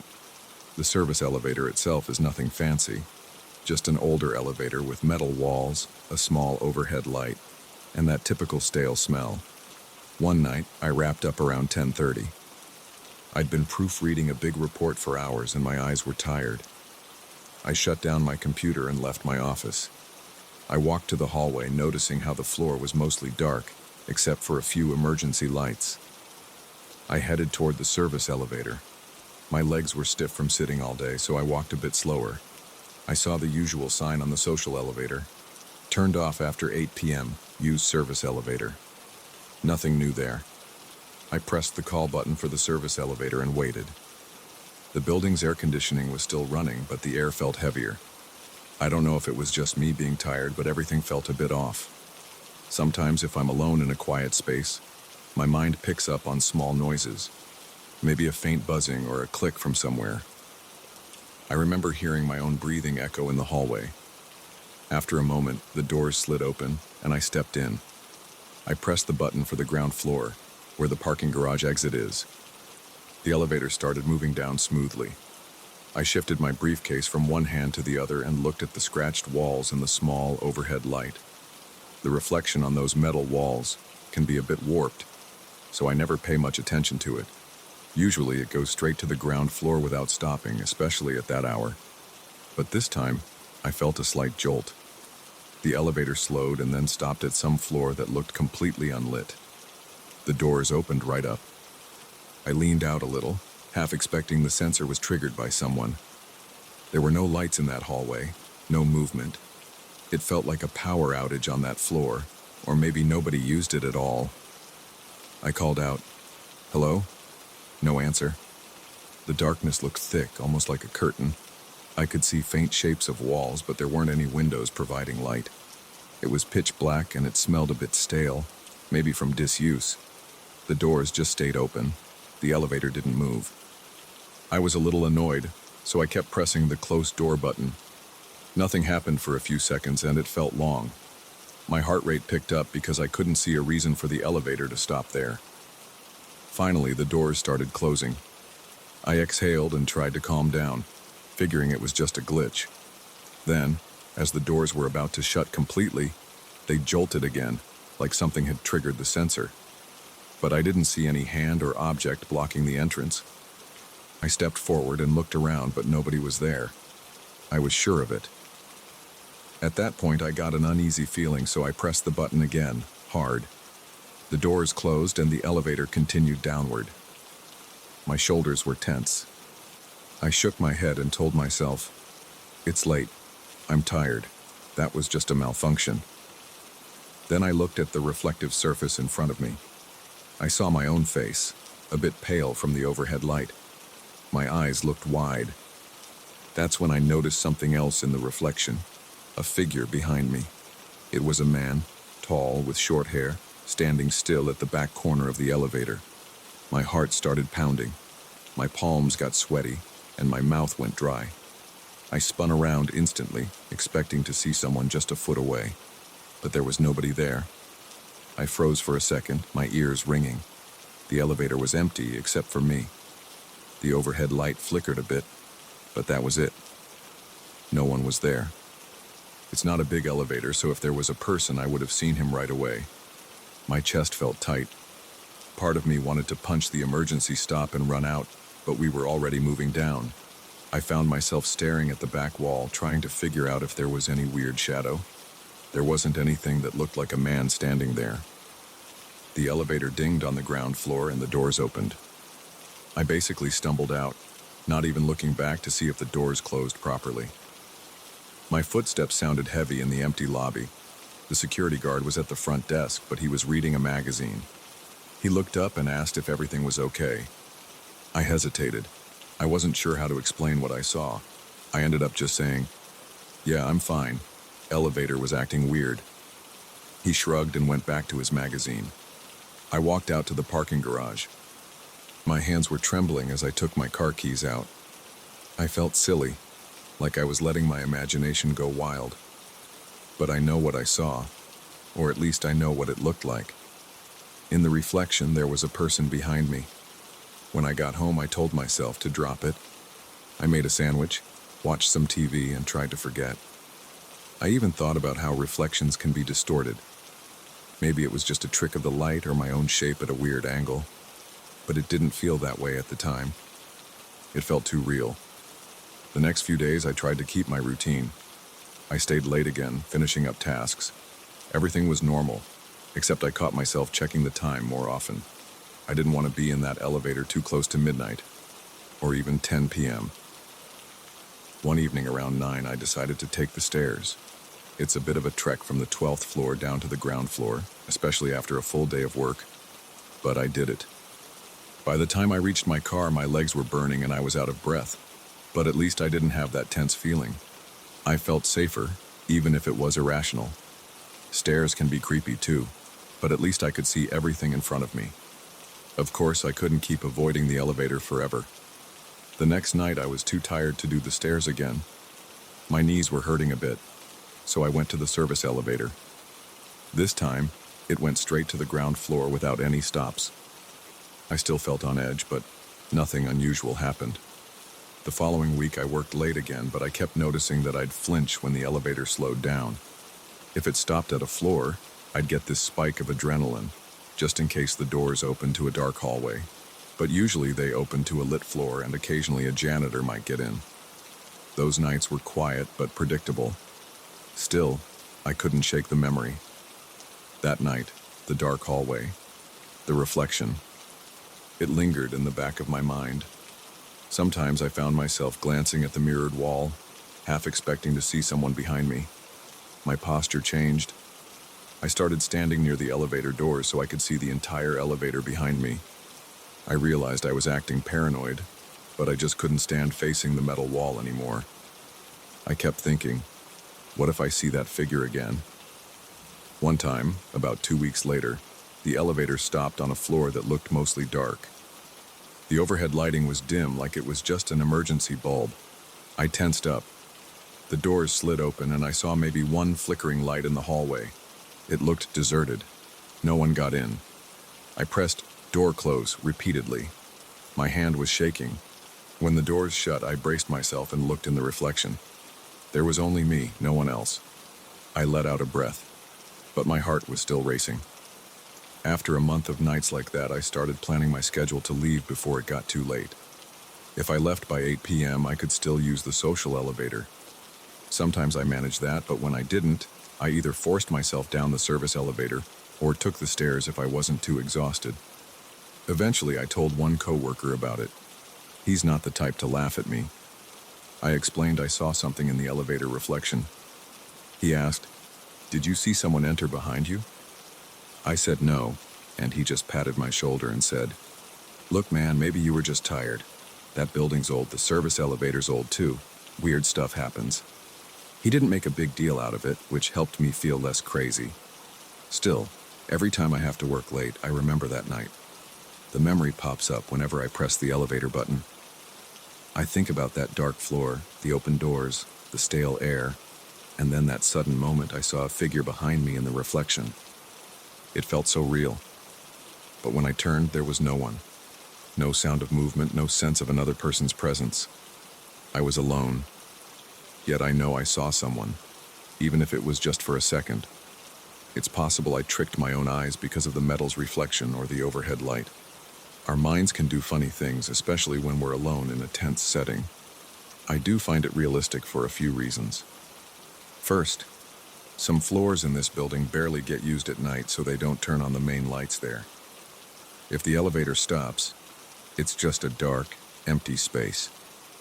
Second, reflections in those metal walls can be misleading. The shape of the elevator might distort any movement. And third, sometimes weird things happen that we can't easily explain. It doesn't mean it's supernatural. It can be a coincidence, an electrical glitch, or just me being overworked. I'm not saying I believe I was haunted, I just know the experience left me shaken.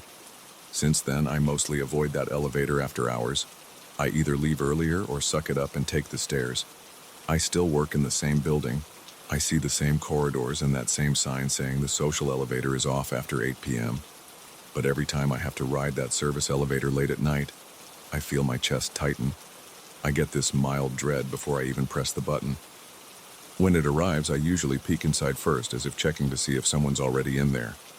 Then I step in and stand as close to the doors as I can. I watch the floor numbers go down. I try not to look at the reflection at all, or if I do, I just glance quickly to confirm I'm alone. I haven't seen that figure again. It's been months, but the feeling never went away entirely. Even when nothing happens, I still recall that one time. I remember the doors opening on a dark floor. Nobody there. The feeling of my skin crawling, pressing the button over and over. And then that image behind me. The man who wasn't there. There's a rational explanation, I'm sure, but the memory is vivid. Every now and then I catch myself replaying the moment, wondering if I really saw it or if it was just a shadow. But I can't change it now. It happened. I experienced it. I wish I could say there was a dramatic ending, like I discovered the elevator was haunted or that I spoke to a security guard who saw something similar. But that never happened. Everything else stayed normal. Nobody else in the building mentioned seeing anything like that. No one complained about the elevator stopping on random floors. It's just a story I have. A piece of my own experience that taught me sometimes things that seem ordinary can feel terrifying if the circumstances line up the wrong way. I still work late sometimes. I still hate that elevator at night. But life goes on, and I have a job to do. If I'm exhausted and can't handle the stairs, I'll step into that elevator, keep my eyes forward, and hope it goes straight to the ground floor.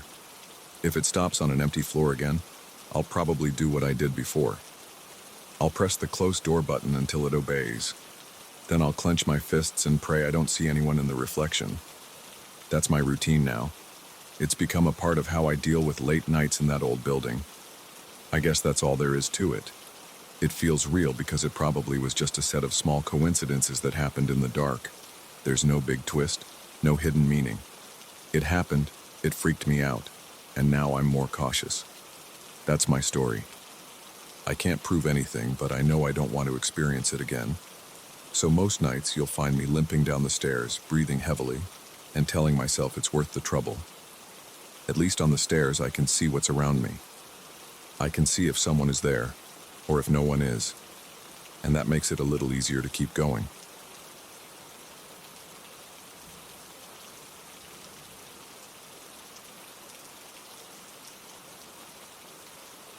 I never expected my night shift at a 24-hour diner to be anything more than a string of half-asleep orders and casual small talk. I went into this job thinking I'd just take orders, flip burgers, and watch the clock until sunrise.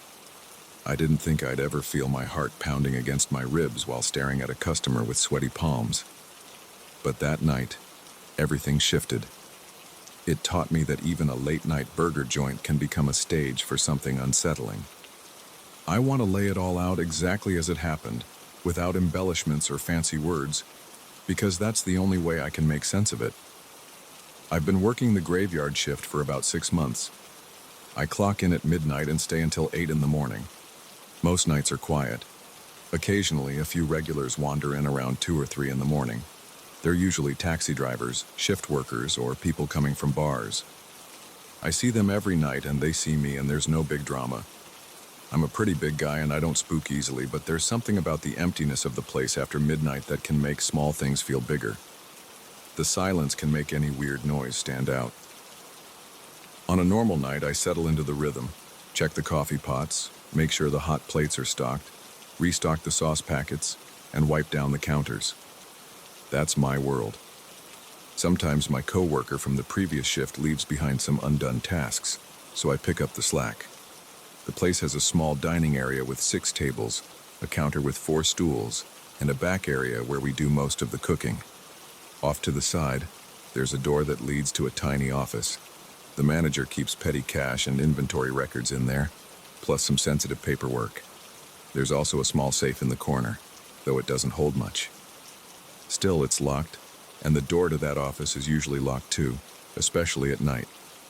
I started double-checking that lock when weird people began showing up, just to be safe. One night, around 3:30 a.m., I noticed this guy come in. He looked tired, with bags under his eyes, but he was oddly energetic at the same time. He had this jittery way of moving, like he was trying not to stand still. He wore a dark jacket, jeans, and a pair of running shoes that had seen better days. He walked up to the counter and flashed me a quick smile. It wasn't a friendly smile, more like he was trying to appear casual, but ended up looking tense. "Hey," he said, speaking fast. "What kind of sandwiches you got?" I pulled out a menu and slid it across the counter. "All kinds. We got burgers, chicken sandwiches, BLTs, grilled cheese, ham and cheese, tuna melt. The usual stuff, man." He nodded quickly, tapping his fingers on the counter. Right. So you guys stay open all night? Like 24 hours for real?" "We never close," I said. "Someone's here at all hours." He scanned the menu but kept looking up at me, then over my shoulder, and then toward the office door. It made my neck tense. I couldn't figure out why he'd care about that door. Most customers barely notice it. It's just a plain door with a small sign that says "Office." But this guy's eyes kept drifting to it, then back to me.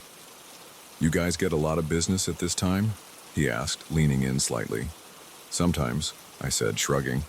"Depends on the night." He gave a quick smile again, tapping the menu. "So, do you work here alone, or do you have someone in the back?" I felt a little jolt in my gut. Nobody usually asks that, especially not so directly. "Sometimes I'm alone, sometimes not," I lied. In reality, I was alone most of the time, but I didn't want to spell that out. "Depends on the schedule." He kept nodding like he was trying to collect bits of information. His eyes flicked once more to the door, then he asked about the burgers. "How big are they? You do quarter pound or something bigger?" I told him we do a quarter pound standard, but we can make it a double if he wants. He said he'd think about it. Then he asked about the fries, the onion rings, the shakes. He wanted to know the exact ingredients of the BLT. He asked if we had any special sauce. The questions came rapid fire, one after the other, like he was stalling me. I answered patiently at first, but after about a minute I got irritated. It felt like he was stalling, and I was on edge. While I was talking, his attention kept darting back to that office door. I tried not to look over my shoulder too much, but I was aware of it now. My heart started pounding a little faster. I told myself maybe he was just curious, or maybe he wanted to ask for a job. But my gut said otherwise. There was something off in his body language. He'd glance at me, glance at the door, and then stare at me like he was reading my face. After a few minutes of this, I took a breath and decided to cut it short. "Look, do you know what you want to order?" I asked, keeping my tone neutral. He hesitated, then pointed to the cheeseburger on the menu. "I'll take the cheeseburger, just a single, and fries, and a large soda." "Sure thing. That'll be $8.50. I rang him up. He pulled out some crumpled bills, handed them to me, and I gave him his change. The entire time, his eyes never stopped moving.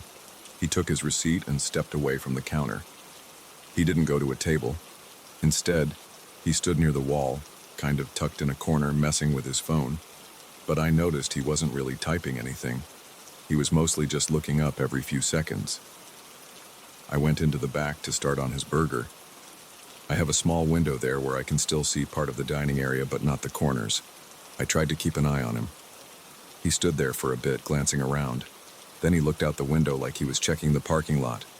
At one point, I heard him clear his throat, but I didn't see him do much else. I finished cooking the burger and fries, placed them in a bag, and brought them to the counter.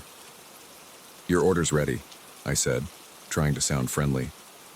He walked over, took the bag, and said thanks. But he didn't leave. He walked back to the corner with his phone. He stood there for a good 2 or 3 minutes, just looking down, occasionally looking at me, and occasionally looking at the office door. I felt tense. Something about his stance told me he was waiting for a moment when I'd be distracted. My neck felt hot, and my palms got sweaty. I kept wiping them on my apron. I made a show of restocking the cups near the soda fountain so I could stay in the dining area. After a while, he started tapping his foot. He peeked at me again, and I stared right back. I wanted him to know I was watching. Eventually, he looked at the time on his phone and then let out a soft sigh. That's when I decided I should step away to appear normal, but my plan was to keep my ears open. I walked to the back to grab more paper napkins and sauce packets. The storage shelves are right around a short corner, so I was out of sight for maybe 10 seconds. As soon as I turned the corner, I heard a soft clanking noise. It sounded like someone jiggling a door handle. A chill shot through my body. My heart thumped, and I dropped the stack of sauce packets on the floor. I picked them up in a rush, practically stumbling as I ran back out front. When I got to the dining area, I saw him at the office door, twisting the knob. The door was locked, but he was pressing his shoulder against it, like he was testing how sturdy it was. As soon as he noticed me, he jumped back a bit, then turned toward me. He gave me this weird, almost smug grin. It made my stomach flip. He didn't say anything. He just turned on his heel and bolted toward the entrance. I rushed after him, but by the time I reached the door, he was already outside, running across the parking lot. It was dark out, and the few streetlights didn't offer much visibility, so I lost sight of him as soon as he passed the far edge of the lot. My body was shaking. My hands felt clammy, and my throat was tight. I stood at the entrance for a few seconds, scanning the lot. No sign of him. My heart was racing, and I could barely think straight. All I could picture was him smiling at me while he tried to break in. The look on his face was so casual, like he didn't care that I was watching him. It felt like he was confident he could get away with something if I hadn't shown up. I went back inside, made sure the door was locked, and then double-checked the office door. It was still locked, no damage, and the handle looked fine. I felt relieved, but still unnerved. I walked around the diner to see if he had messed with anything else. Everything looked normal. The only trace he left was a napkin on the table next to the corner where he stood. It was crumpled up and had some scribbles on it, but I couldn't make sense of them. Just a few random lines, maybe doodles. I tossed it in the trash. I was too restless to sit down, so I went behind the counter and grabbed a rag. I started wiping the counters again, even though I'd already done it earlier. My mind raced with questions. Was he planning to rob the office? Did he think we kept a lot of cash in there? Would he come back? The rest of my shift felt like it stretched on forever. I stayed on high alert, glancing outside every few minutes to see if he had returned. Every little sound made me jump. If a car pulled up at the gas station across the street, I tensed up. If the wind rattled the door, I jerked my head up. I was waiting for him to burst back in, but he never came. By sunrise, I was mentally and physically drained. My manager came in for the morning shift, and I told him everything. He looked concerned and told me I did the right thing by locking everything up. He said I should keep that door locked at all times, not just sometimes. That's exactly what I started doing every night after that. I've been jumpy ever since. It's not like I'm terrified to come to work, but I feel different. Now, whenever I see someone walk in after midnight, I pay extra attention. I watch their eyes, their hands, and their interest in the office door. I always keep the safe locked, and I always keep the office door locked. I even started keeping the front door locked between customers for a while, but management said that looked bad for business. They told me just to be careful and to call the police if anything suspicious happens again. So now, I keep my phone on me, and I stay alert. I never heard anything more about that guy. We didn't file a police report because he didn't actually steal anything or break in. He tried, but he didn't succeed. There was no damage. Still, it left me with a lasting unease. It's hard to describe the feeling of watching someone trying to break into your workplace while you're standing right there, only a few feet away. It's a kind of helpless anger and adrenaline all at once. I keep replaying it in my head, thinking how it could have gone differently if the door had been unlocked. I'm thankful I locked it, and I'm thankful I happened to walk back when I did. I haven't seen him since. A few times I thought I spotted someone with a similar jacket outside, but it was usually just a passerby or a different customer. I guess he was just an opportunist, someone looking for a quick score. Maybe he figured a 24-hour diner in the middle of the night would have an office stuffed with cash. He probably didn't expect me to be as vigilant as I was. Now I'm more vigilant. Every time a fast-talking stranger comes in, I get flashbacks to that moment. But hey, I'm still here and nothing worse happened. I keep reminding myself that late-night places do attract a wide range of people. Most are harmless. Some are just lonely. Some are drunk. Some have nowhere else to go. But every now and then, someone comes along who wants more than just food. That guy didn't show a weapon. He didn't threaten me. He just tested the lock. That's enough to send a chill down my spine. I can still see that strange grin he gave me when he realized he was caught. Since that night, I always lock the office door as soon as I start my shift. I check it multiple times. I don't step into the back without listening carefully to what's going on in the front. If I hear any suspicious noise, I rush out to check.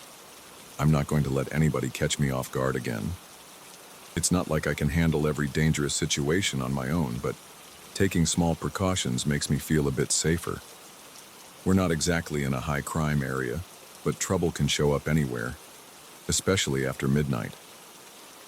I haven't told many people about this incident because it's embarrassing to admit how rattled I got. But it was real, and it showed me that a quiet diner can become unsettling in the blink of an eye. I don't want to act like some paranoid security guard, but I also don't want to be stupid. People do weird things when they think no one is paying attention.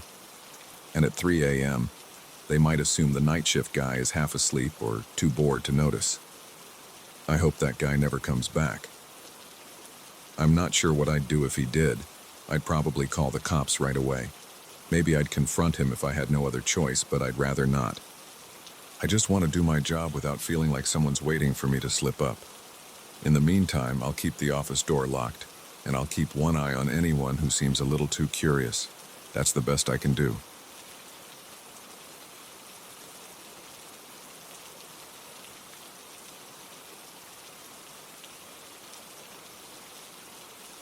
I got on that bus route about a year ago.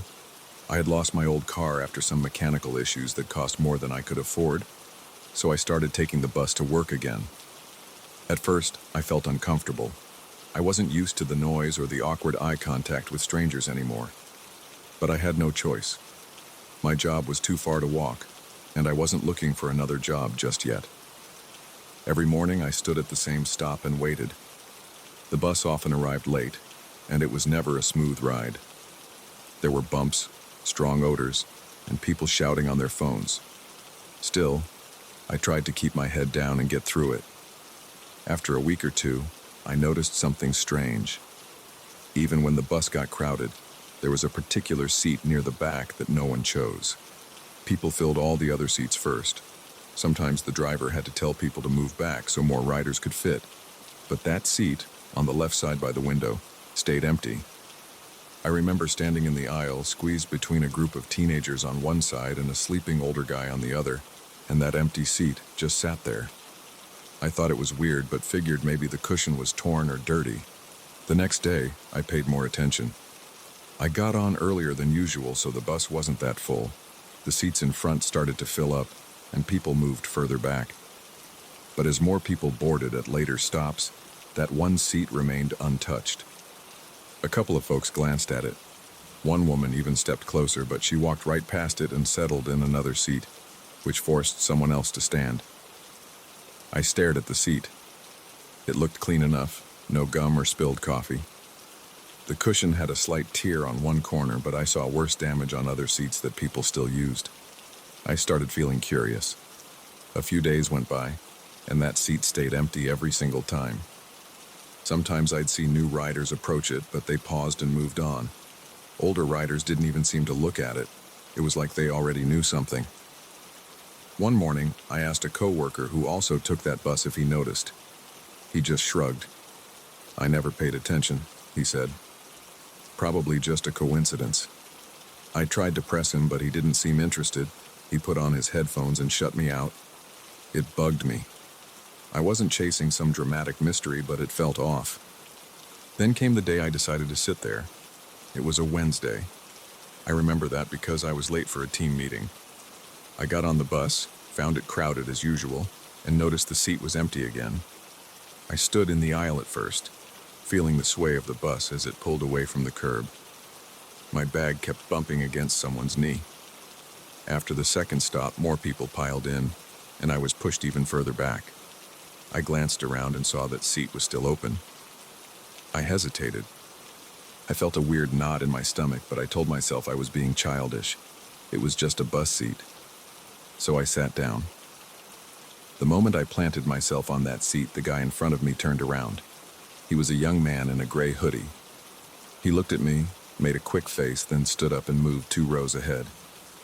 He didn't speak. He didn't even make a noise. He just left. My skin prickled.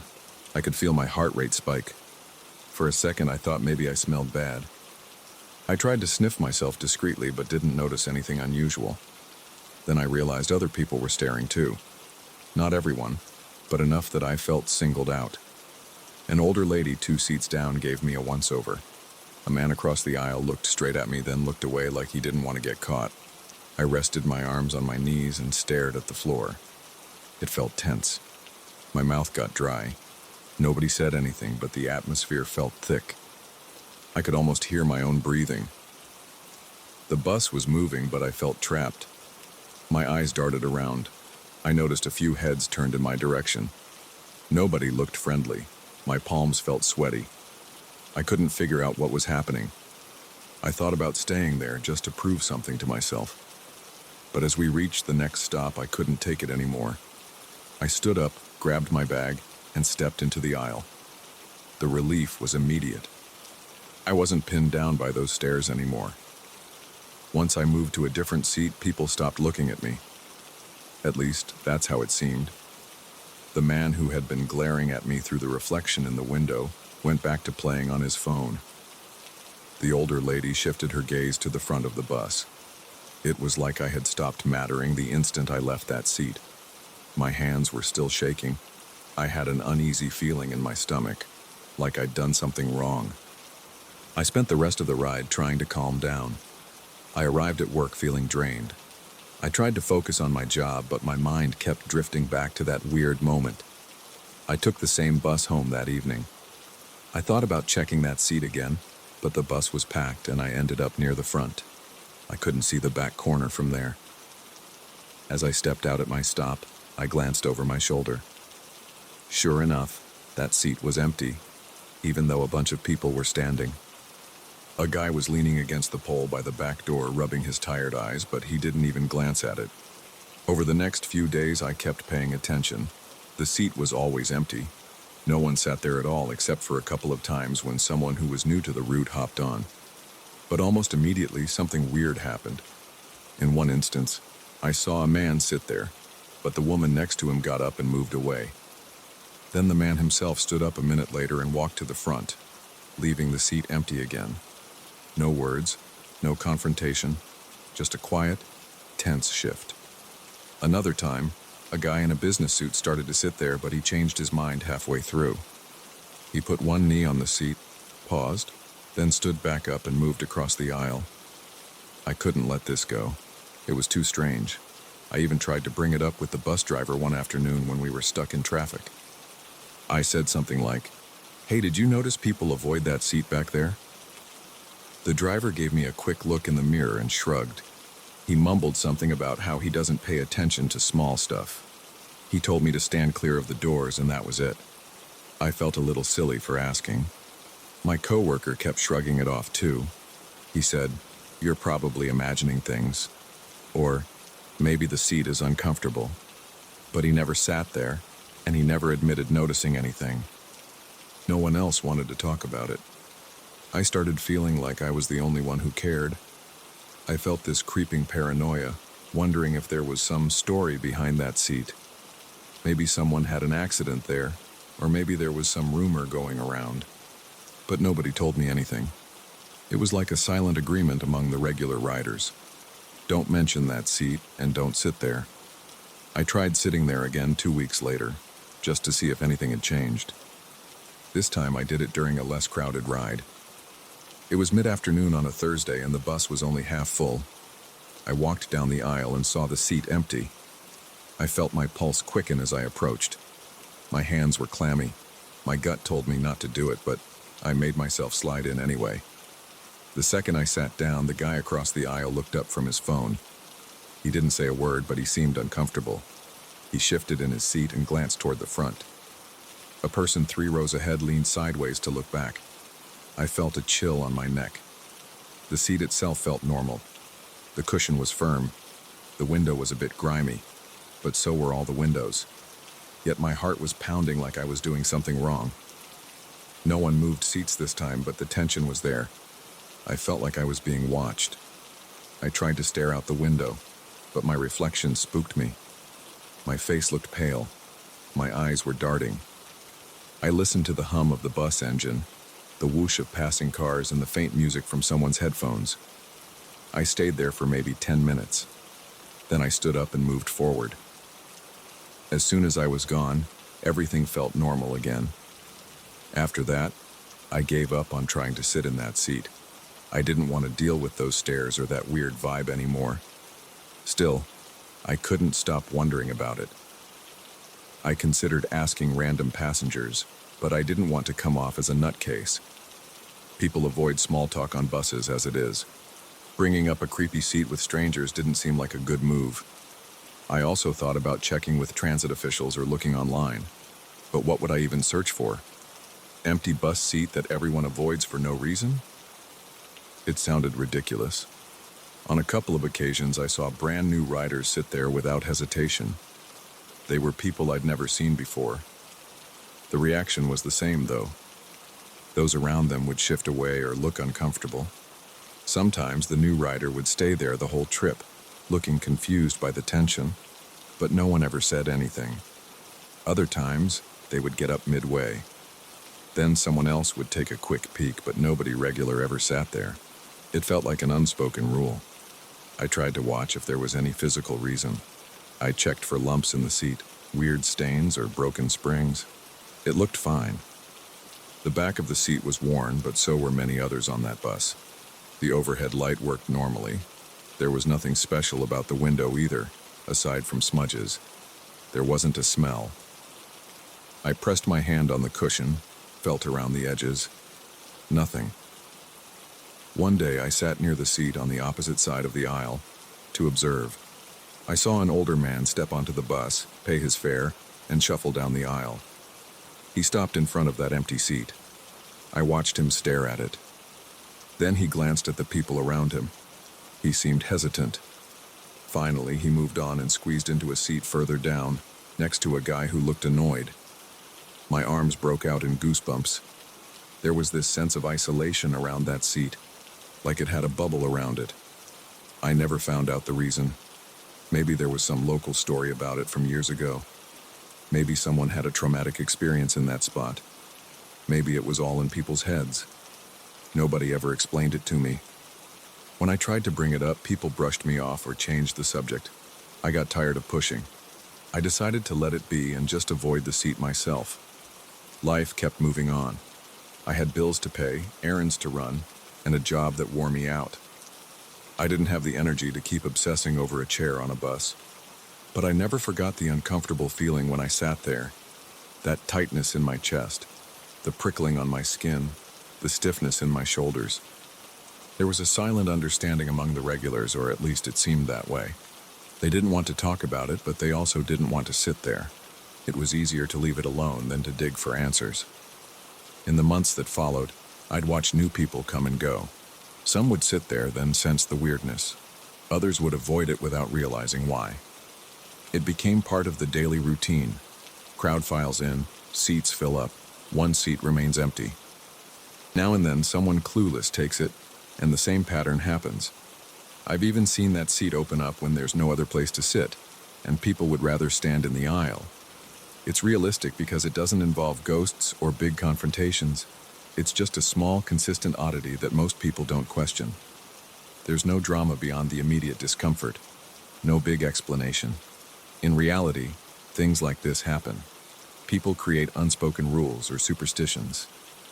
Maybe it started with one strange incident, or maybe it's pure group psychology. But it feels real and it affects you if you notice it. That's what happened to me. Even now, whenever I ride that bus route, I see that seat sitting empty at the back on the left side. My coworker still shrugs when I bring it up. The driver never says a word. Other riders shift around it like water flowing around a rock.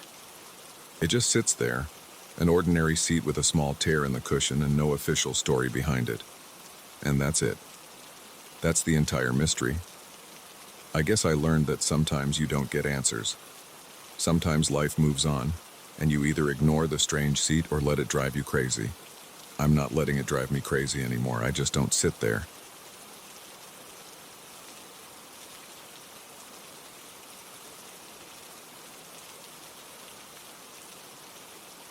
Let me get straight to the point. I was driving alone on a rural highway late one night, and I saw a man standing on the side of the road who made my skin crawl. Even now, I remember the feeling in my stomach. I want to lay out exactly what happened, and you can decide for yourself if it was just bad timing or something else. I'm just going to tell it like it was, without any fluff or fancy descriptions. It still makes my pulse speed up when I think about it. I had been out of town for a work trip. The drive back took longer than I expected because one of my meetings ran late. By the time I left the client's office, the sun was already down. I filled my gas tank before getting on the highway, then settled in for a couple of hours on the road. At first, it was the usual routine. Headlights on, radio at a comfortable volume, my eyes scanning the darkness around me. I remember feeling a little restless, tapping my thumbs on the steering wheel every now and then. The weather was cool, so I cracked the window to keep fresh air circulating. That late at night, the highway was almost empty, and I saw only a few cars heading in the opposite direction. After about an hour of driving, I reached a section of road with farmland on both sides. I could see the silhouettes of fields beyond the fences. Most of the farmhouses were dark, and it looked like everyone had gone to sleep. The road had a few bends, but it was mostly straight. My headlights showed me a narrow, winding strip of asphalt, with no overhead lights or any signs of civilization, apart from the occasional mailbox at the end of a long dirt driveway. I felt isolated, but not scared. I'd driven on lonely roads before, and I was used to it. I kept going, focused on the road, checking my speed, making sure I wasn't drifting. After a while, though, I started to sense something off. I can't pinpoint the exact moment. Maybe it was the emptiness of that stretch. Maybe it was how the moonlight fell on the trees. I just remember feeling edgy. My hands got a bit sweaty on the wheel, and I realized I was gripping it a little too tight. I tried to shake off the tension by rolling my shoulders. I even turned up the radio volume a bit, but the static grew louder than the music. That was unusual because I normally got at least a couple of clear stations. At one point, I slowed down to see if my phone had any reception. I remember turning on the screen and noticing I had 0 bars. That didn't surprise me too much because out in the country, signals can be weak. Still, I felt a small jolt of unease. There's something about losing that connection that makes you feel even more alone. I pressed on. The only light came from my headlights, and they cut through the darkness in a narrow beam. The fields, the fences, and the occasional clusters of trees all flickered past. Then I noticed a figure ahead, on the right side of the road, near a large tree. From a distance, it was just a shape, but I could see that it wasn't moving much. At first, I thought maybe it was a broken-down driver or a farmhand waiting for a ride. But there wasn't a car nearby, and it was really late for someone to be out there alone. As I got closer, my chest tightened. I let my foot ease off the gas. I leaned forward, squinting, trying to understand what was happening. The figure was a man, standing with one shoulder against the trunk of a tree. He wore baggy clothes that looked dirty or stained. I couldn't see his face yet, but I had the impression he was staring in my direction. Everything about him seemed still. No waving arms, no attempts to get me to stop. I thought maybe he was in trouble, but in shock or disoriented. My gut told me something was wrong, though. The hair on the back of my neck was standing up. My grip on the steering wheel got tighter. I slowed down even more, rolling forward at maybe 20 miles an hour. At that point, the man turned his head, following my car with his eyes. The brightness of the headlights caught his features. His skin looked weathered, kind of grimy, like he'd been outside for a long time. The clothes he had on looked like an old jacket and maybe a pair of work pants. They seemed worn and discolored. What really unsettled me was that he didn't move his arms or raise a hand. He just stared directly at me, his expression unreadable. When my car lined up with him, he took one step closer to the road. I remember swallowing hard. The dryness in my mouth was immediate. My heart thumped so loudly I thought he might hear it. I didn't see any sign that he needed help. He didn't raise his thumb to hitch a ride, didn't wave, didn't shout. He just took that one step, never breaking eye contact. I felt trapped by the strangeness of it. My mind raced, asking if I should stop or keep going. I worried that if I stopped, I might regret it.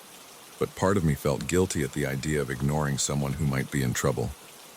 In the end, my fear outweighed any concern. I pressed gently on the gas, and the car began to move past him. I couldn't tear my eyes away. He was like a statue. Then, as soon as the front of my car was parallel with him, he tilted his head slightly, like he was sizing me up. My chest tightened so much I had trouble inhaling. The entire moment felt thick and heavy, like time had slowed down. Yet everything happened in just a few seconds. I continued forward, and my car passed him completely. I glanced in the rearview mirror right away. My heart was pounding. The headlights illuminated the tree trunk, the grass by the roadside, and a small stretch of fence. The man was gone. That's what made me shudder. One moment he was there. The next moment the spot looked empty. I craned my neck, trying to catch any movement behind me, but I saw nothing except the faint outline of the tree. A wave of goosebumps spread across my arms. I took a few shaky breaths. My mind tried to explain it logically. Maybe he stepped out of sight, or maybe I just missed him in the darkness. But the abruptness of it all, 1 second there, then gone, felt almost impossible. At the same time, I knew there was no proof of anything beyond that strangeness. It didn't mean he vanished, but it sure felt that way. I kept driving, pressing the gas pedal a bit more aggressively than normal. My eyes kept flicking back to the rearview mirror, even though I wasn't sure what I expected to see. My palms were slippery on the steering wheel. I wiped one hand on my pants, switched hands, then did the same with the other. My breathing was fast, and my pulse throbbed in my ears. I forced myself to slow my breathing by counting in my head. The road continued through more fields and patches of trees. I passed a rusted barn, then a cluster of small sheds near a driveway. All of them were dark and quiet. The tension in my chest wouldn't go away. I turned on the cabin light for a second just to feel less alone. After a few seconds, I turned it off again because it made it harder to see outside. I kept thinking about what I'd just seen. The man had been standing there, clothes looking like they'd been dragged through the dirt, and his eyes had felt so intense. I tried to rationalize it. Maybe he was just a drifter or someone who got lost.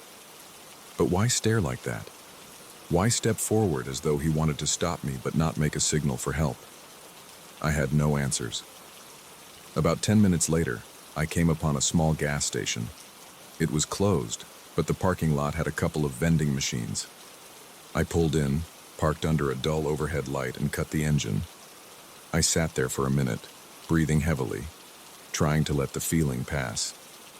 The fluorescent light buzzed, and moths flickered around it. I realized I was hungry, but my nerves were so raw that I didn't have any appetite. I just wanted to calm down. I climbed out of the car, walked over to the vending machine, and got a bottle of water.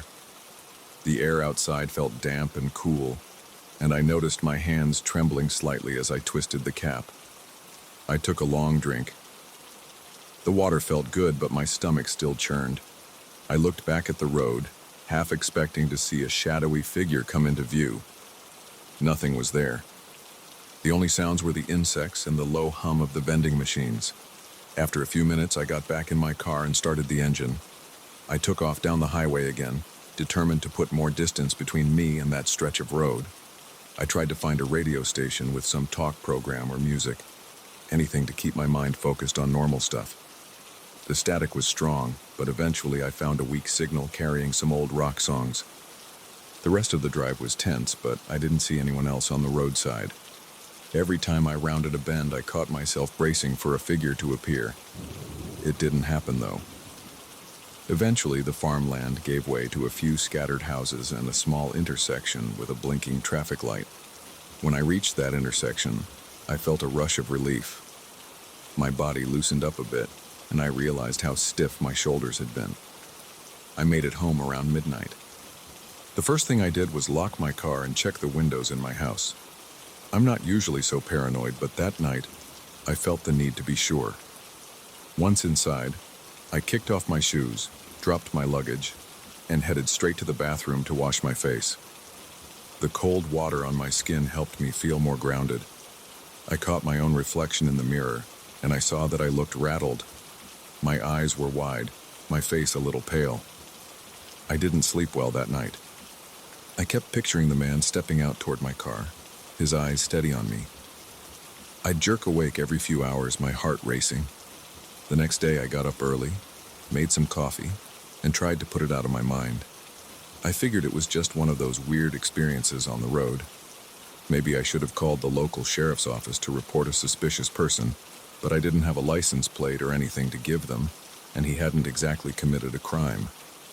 He was just there, and then he wasn't. In the weeks that followed, I avoided that route at night. If I had to travel for work, I picked a different road, even if it was longer. But eventually, circumstances forced me to drive that stretch again. This time, I left earlier in the afternoon, so I'd still have some daylight when I passed by. The entire drive, I was on edge. My stomach was tight, and my hands wouldn't relax on the wheel. By the time I came near the spot, the sun was dipping behind the horizon, but there was still enough light to see the tree. I slowed down and glanced to the right side of the road. No one was there. The tree looked ordinary. The fence was there, the same farmland beyond it. The place looked empty. Still, my heart pounded. I felt a layer of sweat on my forehead, even though the temperature was mild. My legs tensed and my foot hovered on the gas pedal, prepared to speed up if I caught a glimpse of anything unusual. Nothing happened. I passed the spot, kept my speed, and eventually let out a breath I didn't realize I'd been holding. I've gone by that spot several more times since then. I've never seen the man again, but every single time, my pulse quickens, and I feel a cold sensation in my gut. It's not logical, but my mind drags me back to that night. I still picture him standing there, clothes covered in grime, eyes locked on my headlights. I replay the moment when he took that step forward, and I wonder what he intended. If I had pulled over, would he have asked for help, or would it have gone another way? I don't have an answer. All I have is the memory of that strange encounter in the middle of nowhere. It was real, at least to me. I felt the tension in my bones, heard the thump of my heart in my ears. There was nothing supernatural about it. It was just a man, but something about him was off. That's what makes it so unnerving. It was a normal road, a normal night, and yet I still get chills when I think about it. My hands get damp when I remember how he looked at me. People sometimes ask me why I get edgy on rural roads. I don't share this story often, because it sounds like nothing happened. But that's exactly what makes it stick with me. It was just a person standing by a tree at night, yet it made me feel like I was in serious danger. I try not to dwell on it. Still, I keep my guard up whenever I pass through that area. If I see anyone standing on the roadside, I slow down enough to get a better look, but I rarely stop. Maybe that's selfish, but I'd rather not find out the hard way if my instincts were right that night. That's basically it. There's no dramatic ending. I got home safe, and I never discovered who he was or what he wanted. I only know that his eyes seemed to cut right through the darkness and lock on me. The fear I felt was pure and immediate. That feeling hasn't faded. Even now, if I close my eyes and picture that spot on the highway, I can almost feel my heart rate picking up again. Maybe it was just a random guy. Or maybe something else was going on. I'll never really know. But that's why it feels so real, so vivid. There were no flashing lights or otherworldly signs, just a man by the road. That was all it took to shake me up more than I'd like to admit.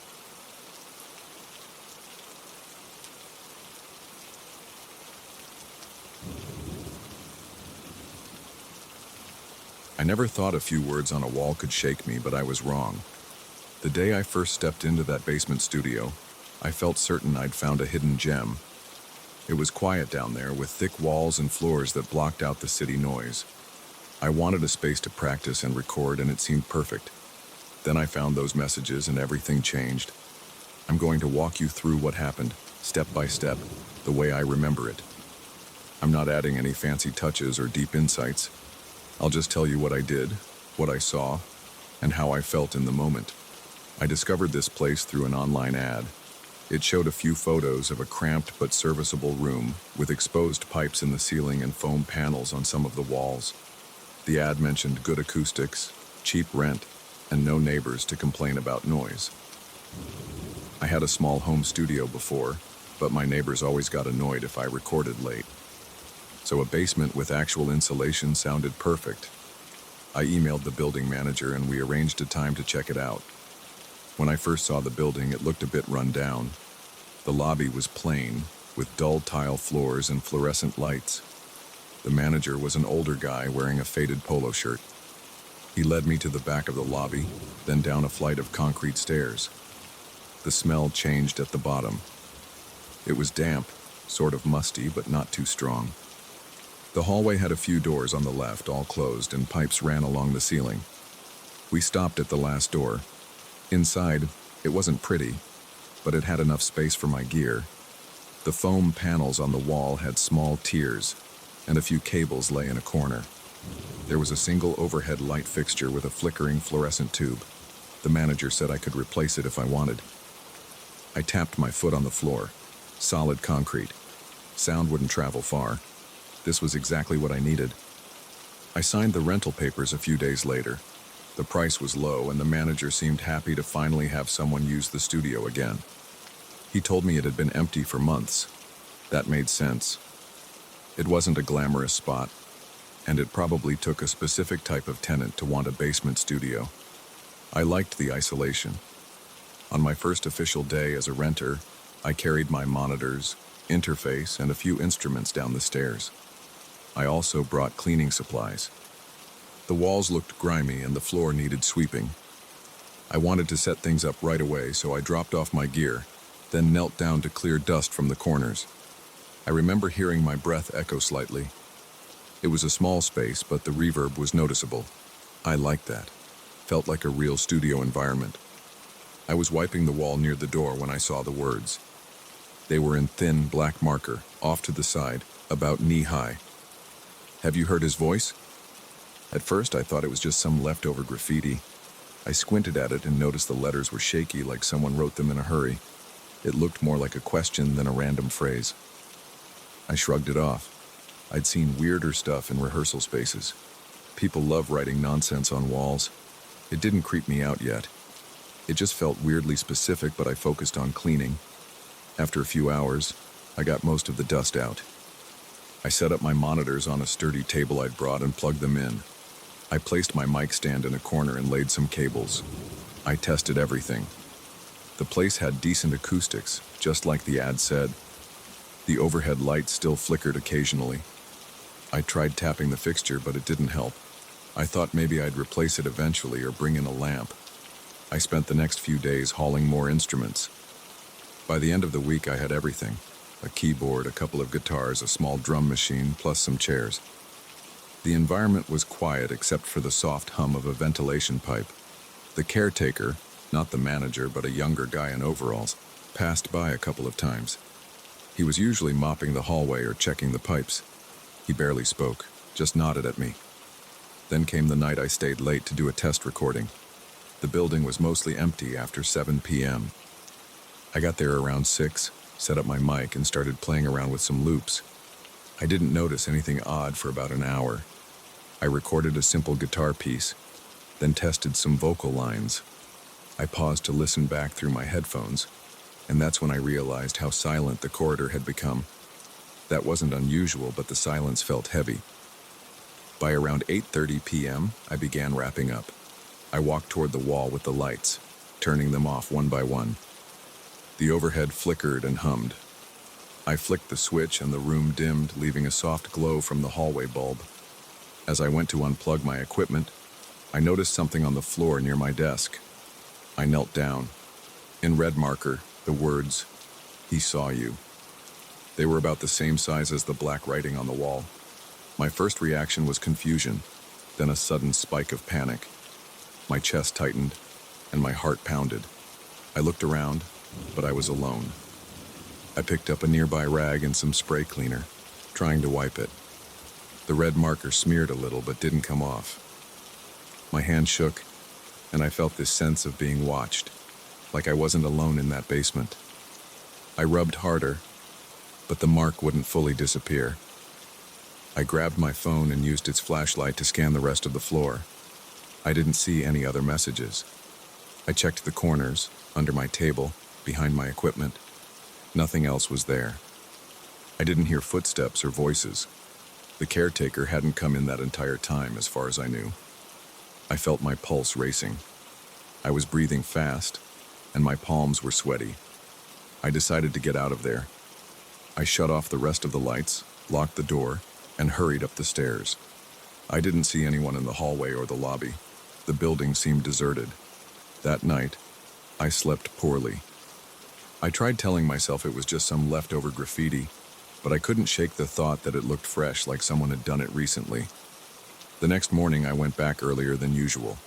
I found the caretaker in the hallway, checking a fuse box. I asked him if anyone else had a key to my studio. He said no.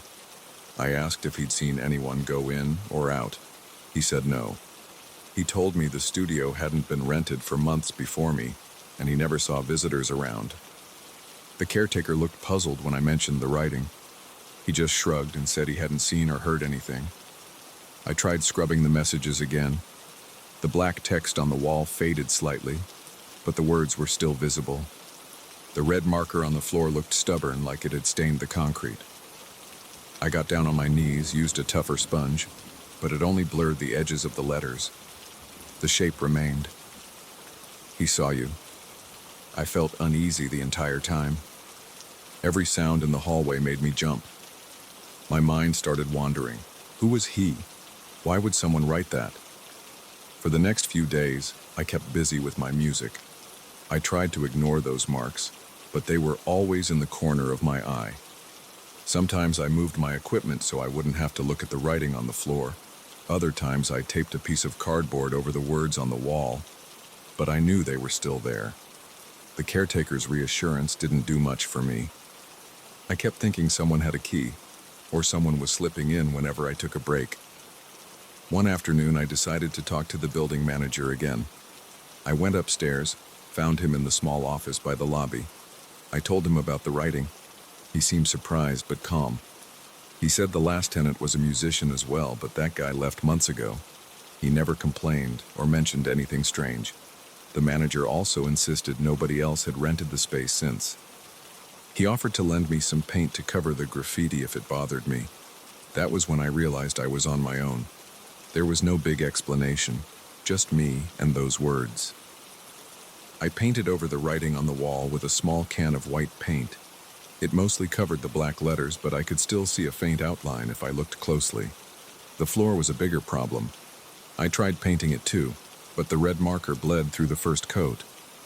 I did a second coat, which helped, though a slight shadow of the letters remained if the light hit it at the right angle. My nerves stayed on edge each time I stepped on that spot. At night, the basement felt colder. I started hearing these soft creaks in the pipes. The caretaker told me it was normal, just water running. Still, whenever I heard them, my stomach would twist, and I'd pause whatever I was doing to listen. I'd wait for any sign of a person sneaking around. Sometimes I'd open the door to the hallway just to check. Nobody was there every single time. The messages messed with my head. They were simple, but they fueled my imagination. Have you heard his voice? He saw you. It felt like a warning or a question, but I didn't know what to do with it. I wasn't sure if I should worry about some stalker or if it was just random scribbles. I tried focusing on my music, but the tension made it hard to concentrate.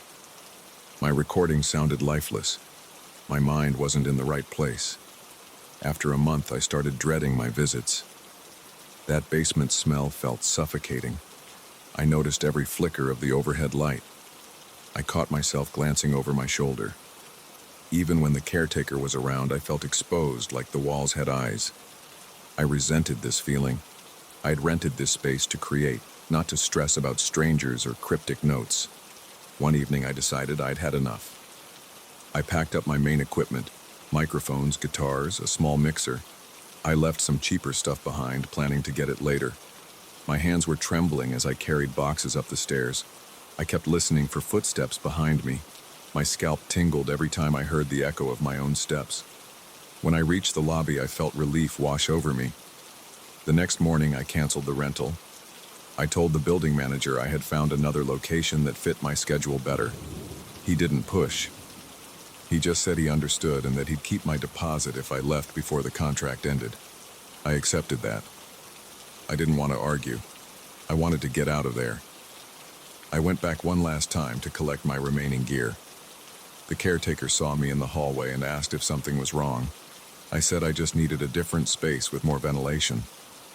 He nodded, like he'd heard that excuse 100 times. I wondered if he suspected the real reason. But I didn't want to explain about the messages again. I wanted to be done.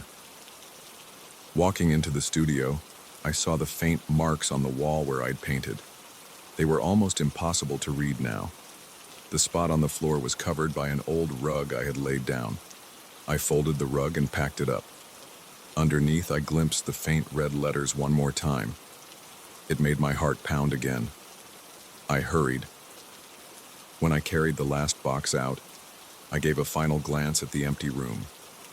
The overhead light flickered, a tiny buzz filling the silence. The smell of musty concrete lingered. My face felt hot, and I could sense my pulse in my neck. I locked the door behind me. I walked away, feeling a wave of relief.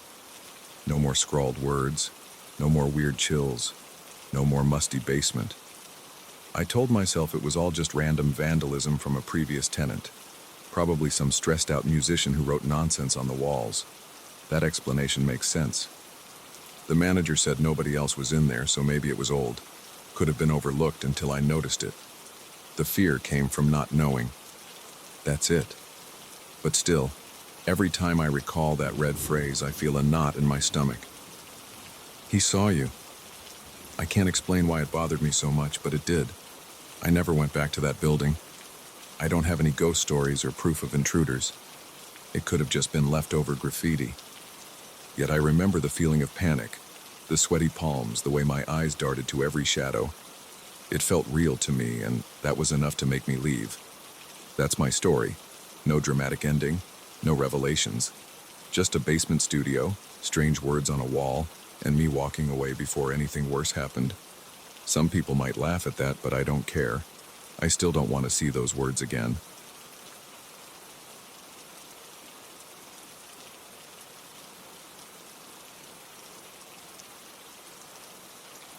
I still remember that night with absolute clarity. We were on a back road heading home from a barbecue. It was close to midnight, and there were no streetlights around. The only light came from my headlights cutting through the darkness. My heart was still pounding from the fun and noise at the party, but there was something else too. Something I couldn't explain. I could feel my pulse in my ears. The asphalt looked endless, and I was gripping the wheel a little harder than usual. My name is Mark. I was driving my old sedan, a model from the late 90s. It had some mileage on it, but it never gave me serious problems. I'd replaced the battery recently, and the alternator was checked a few months before. I trusted that car. It had carried me through college and a few road trips without many issues. That night, though, it would show a side I'd never seen. My two friends, Alex and John, were with me. Alex rode in the front passenger seat. John was in the back. The three of us had spent the day at a friend's place for a barbecue. We ate too much and probably drank more than we should have, but I felt stable enough to drive. I wasn't tipsy. I was just tired. I glanced at the clock on the dashboard, and it read 11:48 p.m. We drove in silence for a few minutes. I could smell the lingering smoke from the barbecue on my clothes. The windows were rolled up, and the cabin felt a little stuffy. I turned on the AC, but it only blew moderately cool air. After a while, Alex started talking. He made a joke about one of our acquaintances, a guy we all knew from town. This acquaintance is known for being really devoted to his religion. He always carries a small religious book in his pocket, and he doesn't drink or party. Alex said something like, "I bet he'd be quoting verses at us if he'd been there tonight." I laughed a little. John chuckled from the back seat. We weren't being mean, just light teasing, but then Alex pushed it further. He started mocking that friend's beliefs, imitating his serious tone. We all laughed, but deep down I felt a little uneasy. I didn't say anything, though. Right at that moment, probably halfway through Alex's joke, something happened with the car's lights. The dome light overhead flickered, even though it wasn't turned on. It was set to door, and the doors were closed. The dashboard lights blinked, and the headlights seemed to dim for a second. The engine stumbled like it missed a beat. My steering wheel got heavier, and I had a brief surge of panic. I felt my chest tighten. "Whoa," I said. "Did you guys see that?" Alex turned toward me, eyes wide. John leaned forward in the back seat. "Yeah," John said. The lights flickered. "Are you sure this piece of junk is okay?" He was joking, but his voice sounded a bit tense. I tried to brush it off, even though my heart was pounding. I told them the car was fine and that it was probably just an electrical hiccup. We kept going. The road stretched on. There were trees on both sides and occasionally an old wooden fence. No houses, no rest stops, nothing. The only sign of life was the occasional bug smacking against the windshield. We were all silent for a while. I was trying to listen to the engine for any weird sound. I heard a low hum from the tires on the pavement. The AC was still blowing, not too strong, but enough to keep the windows from fogging. Then John picked up where Alex had left off. He started laughing about that same acquaintance, calling him Mr. Holy. He said he'd probably faint if he saw all the beer we had. I snorted at that. I guess I was in that post-buzz mood where everything felt funnier than it should. John made another remark. Something about how our friend believed in signs and omens. We found that funny, in a silly way. And right on cue, as soon as John said the word omen, the dashboard lights blinked again. This time the radio display went black for a second. The AC fan weakened. The headlights dimmed so much that the road ahead almost disappeared. It lasted maybe a second, but it felt like a lot longer. My stomach lurched. My foot twitched on the gas pedal. I remember feeling a cold sensation run up the back of my neck. Alex gripped the armrest, and John stopped talking. I said, "This is too weird." My voice cracked. I tried to sound calm, but I was definitely rattled. Part of me thought we should pull over, but there was nowhere safe to stop. No shoulder, no lights, not even a gas station in sight. The road was narrow and the trees were close on both sides. I decided to keep driving until we found a better spot. We went quiet again. We could hear the steady hum of the engine. I noticed every little sound. The slight squeak whenever I pressed the accelerator, the clicking noise from the AC vents. My heart was beating faster than normal. I kept thinking about that second flicker. It hadn't been a small glitch. It felt like the entire electrical system had dipped. But then the car kept running. I glanced at Alex. He was staring out the window, tapping his foot. John was leaning back, arms crossed. No one said anything. We must have gone on like that for 10 minutes. I kept my eyes on the road, but my mind was stuck on those flickers. I wondered if I'd have to call for a tow truck. The idea of being stranded in the middle of nowhere that close to midnight made me even more anxious. Eventually, Alex broke the silence. He said, "This is messed up. It happened both times we made those jokes." I shrugged. I tried to say something like, "It's just a coincidence," but I didn't sound convincing. John mumbled from the back, "Yeah, man, that is odd." He sounded a little shaky, like he was trying to act tough but couldn't hide the nerves. Alex pushed it again. He said something sarcastic about God punishing us. He laughed nervously. I think he was trying to lighten the mood, but his tone sounded forced. The moment he finished his sentence, the car had the worst flicker yet. The headlights dimmed so much I thought we had lost them. The engine sputtered like it was going to stall.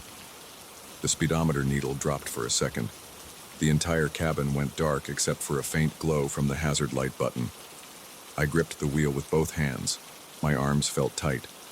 My eyes were wide, searching the darkness for any sign of the road.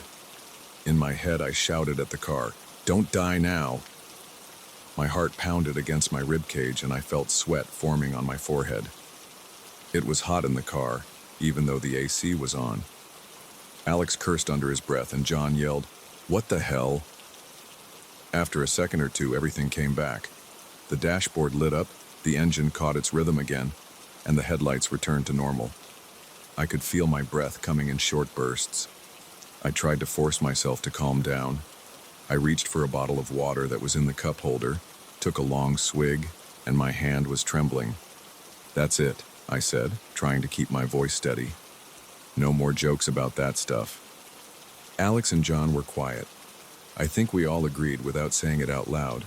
The car was obviously having some sort of electrical meltdown, but the timing was too perfect. Each time we said something about our friends' beliefs or joked around like that, the car responded. It didn't make sense to me.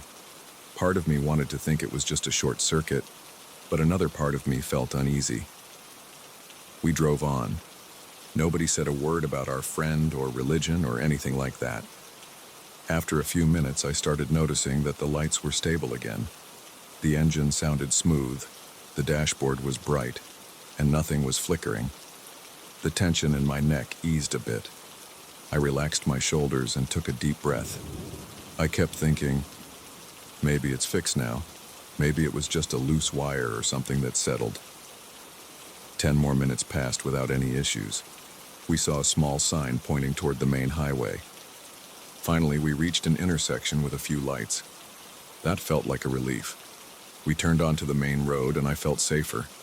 There were a couple of other cars around and the streetlights made everything feel normal again. I relaxed, and I think Alex and John did too.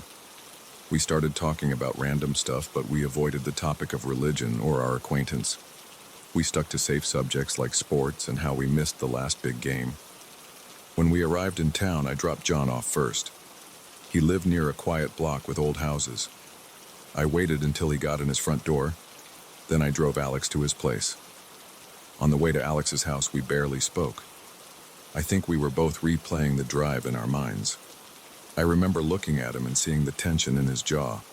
He offered me money for gas and I waved it off, telling him not to worry. I was still rattled. After I dropped him off, I went home, parked my car, and sat there for a minute before going inside.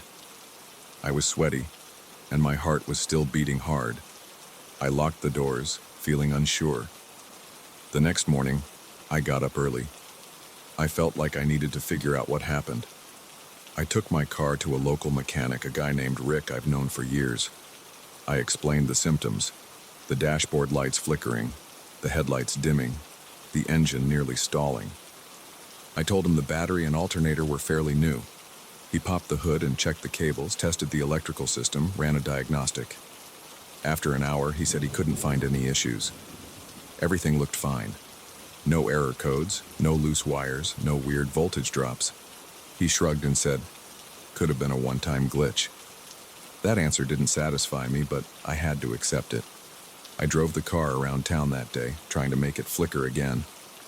I turned on all the lights, blasted the AC, played music loud. Nothing happened. It ran perfectly. I called Alex and John later. They both asked if I'd found any problem. I told them no. We ended up joking about it, but we avoided talking about the religious angle. It just felt strange to bring it up, like we didn't want to tempt fate again. To this day, the car hasn't repeated that exact malfunction. It's been years, and I still can't explain it. I've changed a few parts since then. The spark plugs, a belt, some filters, but never fixed any wiring problem because no one ever found one. Whenever I mention it to people, they say it sounds like an electrical short or maybe a problem with the ignition system, but nobody can explain why it lined up with our jokes the way it did. Sometimes, late at night, I replay it in my head. We were on that dark road, far from anyone, talking about something we shouldn't have. Every time we pushed that line, the lights cut out. Then when we stopped, the car ran perfectly. It could have been a weird coincidence or a random electrical glitch triggered by vibrations whenever we spoke too loud.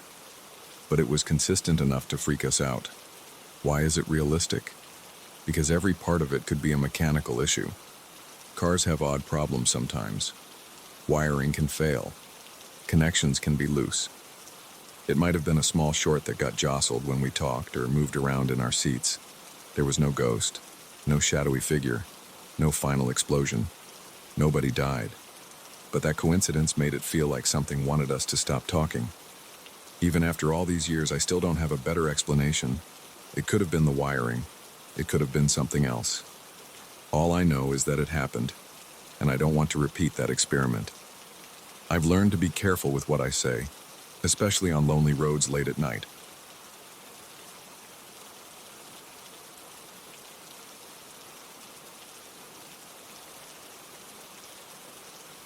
I got home that night feeling like a dead battery. I had worked a long shift, and all I wanted was a hot shower and a few hours of sleep. I pushed open the door to my tiny apartment and tossed my keys onto the kitchen counter. The place was cramped, just a bedroom and a small living area attached to a kitchenette, plus a bathroom in the corner. I liked it because it was cheap and close to my job, and I didn't have to share it with anyone. Usually, I found the quiet relaxing. That night, though, something felt off the second I walked in. I locked the front door out of habit. The sound of the latch clicking gave me a little comfort, and I told myself it was just fatigue playing tricks on me. The living area was the size of a walk-in closet. I had a small couch against one wall, a TV across from it, and barely enough space for a coffee table. The kitchenette was a couple of cabinets, a stove, and a refrigerator, all aligned against the far wall. The place smelled stale, like I needed to open a window, but I was too tired to care. My bedroom was on the right side, separated by a thin door that I usually kept open. The bathroom was a tiny space on the other side, with a narrow stall shower, a toilet, and a small sink. Right then, I tossed my jacket onto the couch, kicked off my shoes, and trudged straight into the bathroom. I was too exhausted to do anything else. I turned the shower on, adjusted the temperature until it was as hot as I could stand, and stepped under the water. The steam clouded my view, and for a second, I closed my eyes. The dull ache in my shoulders started to fade. I let the water pound on my back and tried to think about nothing. No noise, no stress, no problems. But then I heard it. Footsteps. Clear as day. I heard a creak in the next room, like someone stepping across my bedroom floor. My eyes snapped open and I stared at the shower tiles. My first thought was that maybe the upstairs neighbor was walking around, but the footsteps sounded too close. It felt like they were only a few feet away, right in my bedroom. I reached for the faucet and turned the water off, leaving myself in total silence. Drips of water fell from my hair to the shower floor. I listened, trying not to make a sound. Then I heard another soft creak, like weight on an old floorboard. I swallowed. My throat suddenly dry and my heart kicked into a higher gear. I grabbed my towel, wrapped it around my waist, and took a step toward the bathroom door. I hesitated. My hands were shaking, and I realized I was standing there in a tiny bathroom with only a locked wooden door between me and whoever might be out there. I flipped the lock on the bathroom door, my pulse pounding in my ears. "Hello?" I called out. My voice sounded weak. I cleared my throat and tried again, a little louder. "Is someone there?" Silence. I pressed my ear against the door, but all I could hear was my own breathing. My hair dripped water onto the floor. After maybe half a minute, I decided to open the door. I wasn't armed and I didn't even have pants on, but I figured if there was a person inside, better to face it right away. The waiting was worse for my nerves. I turned the lock, twisted the knob, and opened the door a crack. I peeked into my bedroom. My lamp was off and the room was dim except for the faint glow coming from the hallway light. I stuck my head out and scanned the room. My bed was unmade, the covers in a heap. My closet door was partly open, but that was normal because it never latched right. Everything looked the same as when I'd left that morning. I stepped into the bedroom, my footsteps squishing against the carpet because my feet were still wet. I checked the closet first, yanking the door open. Nothing inside but my wrinkled shirts and old shoes. Then I crept to the far corner, between the bed and the wall, even though there was barely enough space for a person to hide. Empty. I ducked down to look under the bed. Nothing but a few cardboard boxes and some dust. I tried to ignore the goosebumps on my arms. I kept reminding myself I lived alone. No one else had a key. I walked into the living area, my wet feet leaving tracks on the hardwood. My couch was empty. The tiny kitchen was exactly as I had left it, though the fridge made its usual humming noise.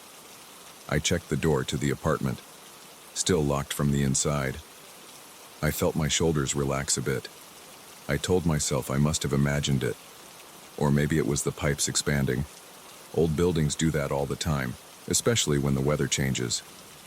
The problem was that I knew the sound of those pipes. They made a certain clang or a pop, not slow, deliberate footsteps. But I tried to brush it off. I dried myself off in the bedroom, got dressed in sweatpants and a t-shirt, and went back to the kitchen to warm up a can of soup. I was still feeling tense, but I forced myself to focus on the task. I turned on the stove, poured the soup into a small pot, and stared at it while it heated. The quiet in the apartment was heavier than usual. I turned on the TV in the living area, just loud enough to mask the silence. Some random late-night show flashed across the screen. I glanced at it but couldn't focus. My mind kept going back to those footsteps. Once my soup was done, I slurped it down, standing at the counter. I didn't feel like sitting, I couldn't settle. I kept looking over my shoulder toward the bedroom. It was dark in there. The only light was the dull glow from the living area lamp that reached halfway through the doorway. I thought about turning on the bedroom lamp, but I felt kind of silly. If I was dealing with an overactive imagination, it made no sense to walk around turning on every light. Still, I couldn't shake the anxiety. After I washed my bowl, I checked the apartment one more time.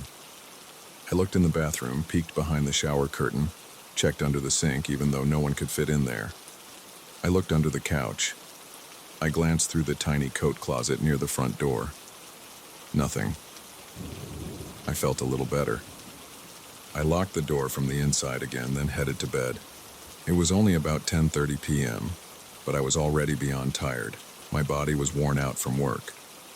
I turned off the living area lamp, leaving the apartment in darkness except for the faint glow of a streetlight through the bedroom window.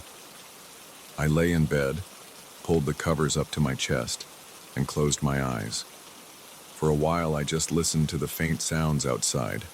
Cars in the distance, muffled voices from neighbors, and the occasional honk from the street. Gradually, I started to relax. Then, just as I was half asleep, I heard those footsteps again. They sounded right outside my bedroom door. My eyes flew open and my breathing sped up. There were 2 steps, then a pause, then 2 more steps like someone pacing.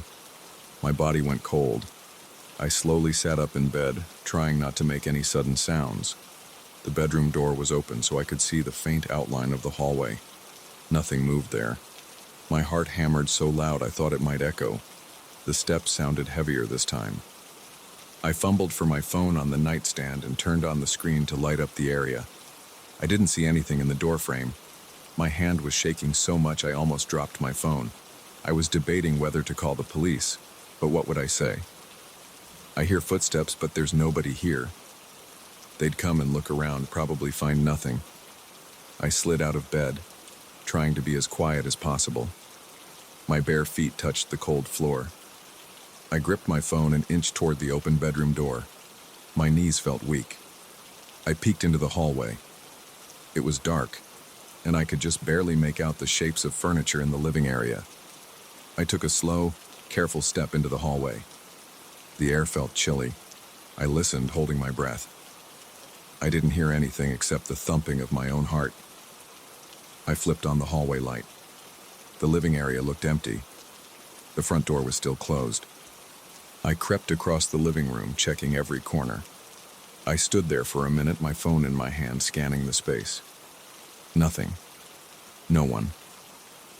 I realized I was sweating even though the apartment was on the cool side. My face felt flushed and my mouth was dry. I swallowed and tried to calm down. I walked to the door and opened it quickly, expecting to see someone in the hallway outside. No one was there. The corridor was empty, the lights dim. I stuck my head out and looked both ways. Silence. I closed the door again, locked it, and did the stupid routine of checking behind the couch, inside the bathroom, the closet, under the bed. Everything was empty. When I finally crawled back into bed, it was close to midnight. I switched off the bedroom lamp, stared at the ceiling, and waited. My entire body felt tense like a coiled spring. Every time a pipe hissed or the fridge clicked, I flinched. I caught myself breathing fast, so I forced myself to take slow breaths. My head was spinning with thoughts. Did I lock the window? Could someone have snuck in earlier in the day? Was I losing my mind from exhaustion? I lay there for hours, unable to sleep. Every time I started to drift off, I'd jerk awake, thinking I heard a creak or a soft thud. It didn't help that the building sometimes made random noises. It was old, and the walls were thin. I was on the 2nd floor, so I could hear the guy above me sometimes. But the footsteps I heard seemed to be in my place, not upstairs. I couldn't explain it. At around 3 in the morning, I got up, put on some slippers, and paced around the apartment. I flipped on the living room light. I turned on the TV and watched the first random show that popped up, some infomercial about kitchen gadgets. I stared at it without really taking it in. I just needed the distraction. Every so often, I'd mute the TV and listen. Nothing. Then I'd unmute it. After a while, my eyes started to burn from fatigue. By 4, I was so tired that my head kept drooping forward. I decided to try sleeping on the couch. I grabbed a thin blanket from the bed, then lay down on the couch, leaving the living room lamp on. I faced the doorway to the bedroom, keeping it in my line of sight. The hallway was still illuminated, so if anything moved in there, I hoped I'd see it. I shut my eyes and tried to relax. My back started to ache from the couch, but I was too worn out to care. I might have dozed off for 20 minutes or so, but around 4:30, I heard what sounded like a soft step in the bedroom again. My eyes snapped open. The TV was still on with the volume low. The hallway light cast a faint glow on the bedroom door. I didn't see any movement, but the hair on the back of my neck stood up. My eyes began to tear up from stress. My heart thudded inside my chest. I stayed completely still on the couch, gripping the blanket with one hand, my phone with the other. I lay there, not moving, for at least 10 minutes. No more sounds. Eventually, I worked up the nerve to stand and check the bedroom again. It was exactly as before, empty. The covers were messy on the bed, and I could smell my own sweat on the pillows. I scanned every corner. I shook out the curtains. I opened the closet and practically stuck my head inside. Nothing. I spent the rest of the night on the couch with the TV on and the lights on. I didn't hear any more footsteps, or if I did, maybe I tuned them out. By morning, I was a wreck. My eyes were bloodshot, and my neck felt stiff.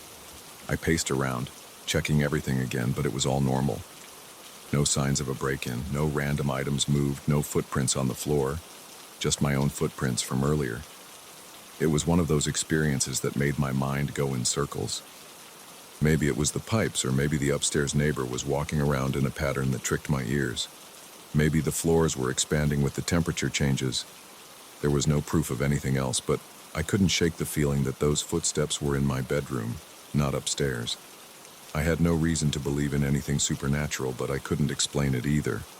That's why it felt real. I was there, I heard it, and I couldn't find any other explanation. I had no visitors that night and no roommates. Yet I heard those steps more than once. In the end, I chalked it up to building noises or some coincidence. But I'll never forget how my heart pounded when I heard someone walking in my bedroom. I've had bad nights of sleep before, but that night was in a league of its own. It felt like I was living in someone else's space, or they were living in mine, and I just couldn't see them. Even now, I still think about it sometimes, especially when I come home late and the apartment is dark and quiet. I guess you never really know all the sounds an old building can make, or maybe you do, and you try to ignore them. But that night, there was no ignoring anything. It was there just a few feet away, and it left me wide awake until the sun came up.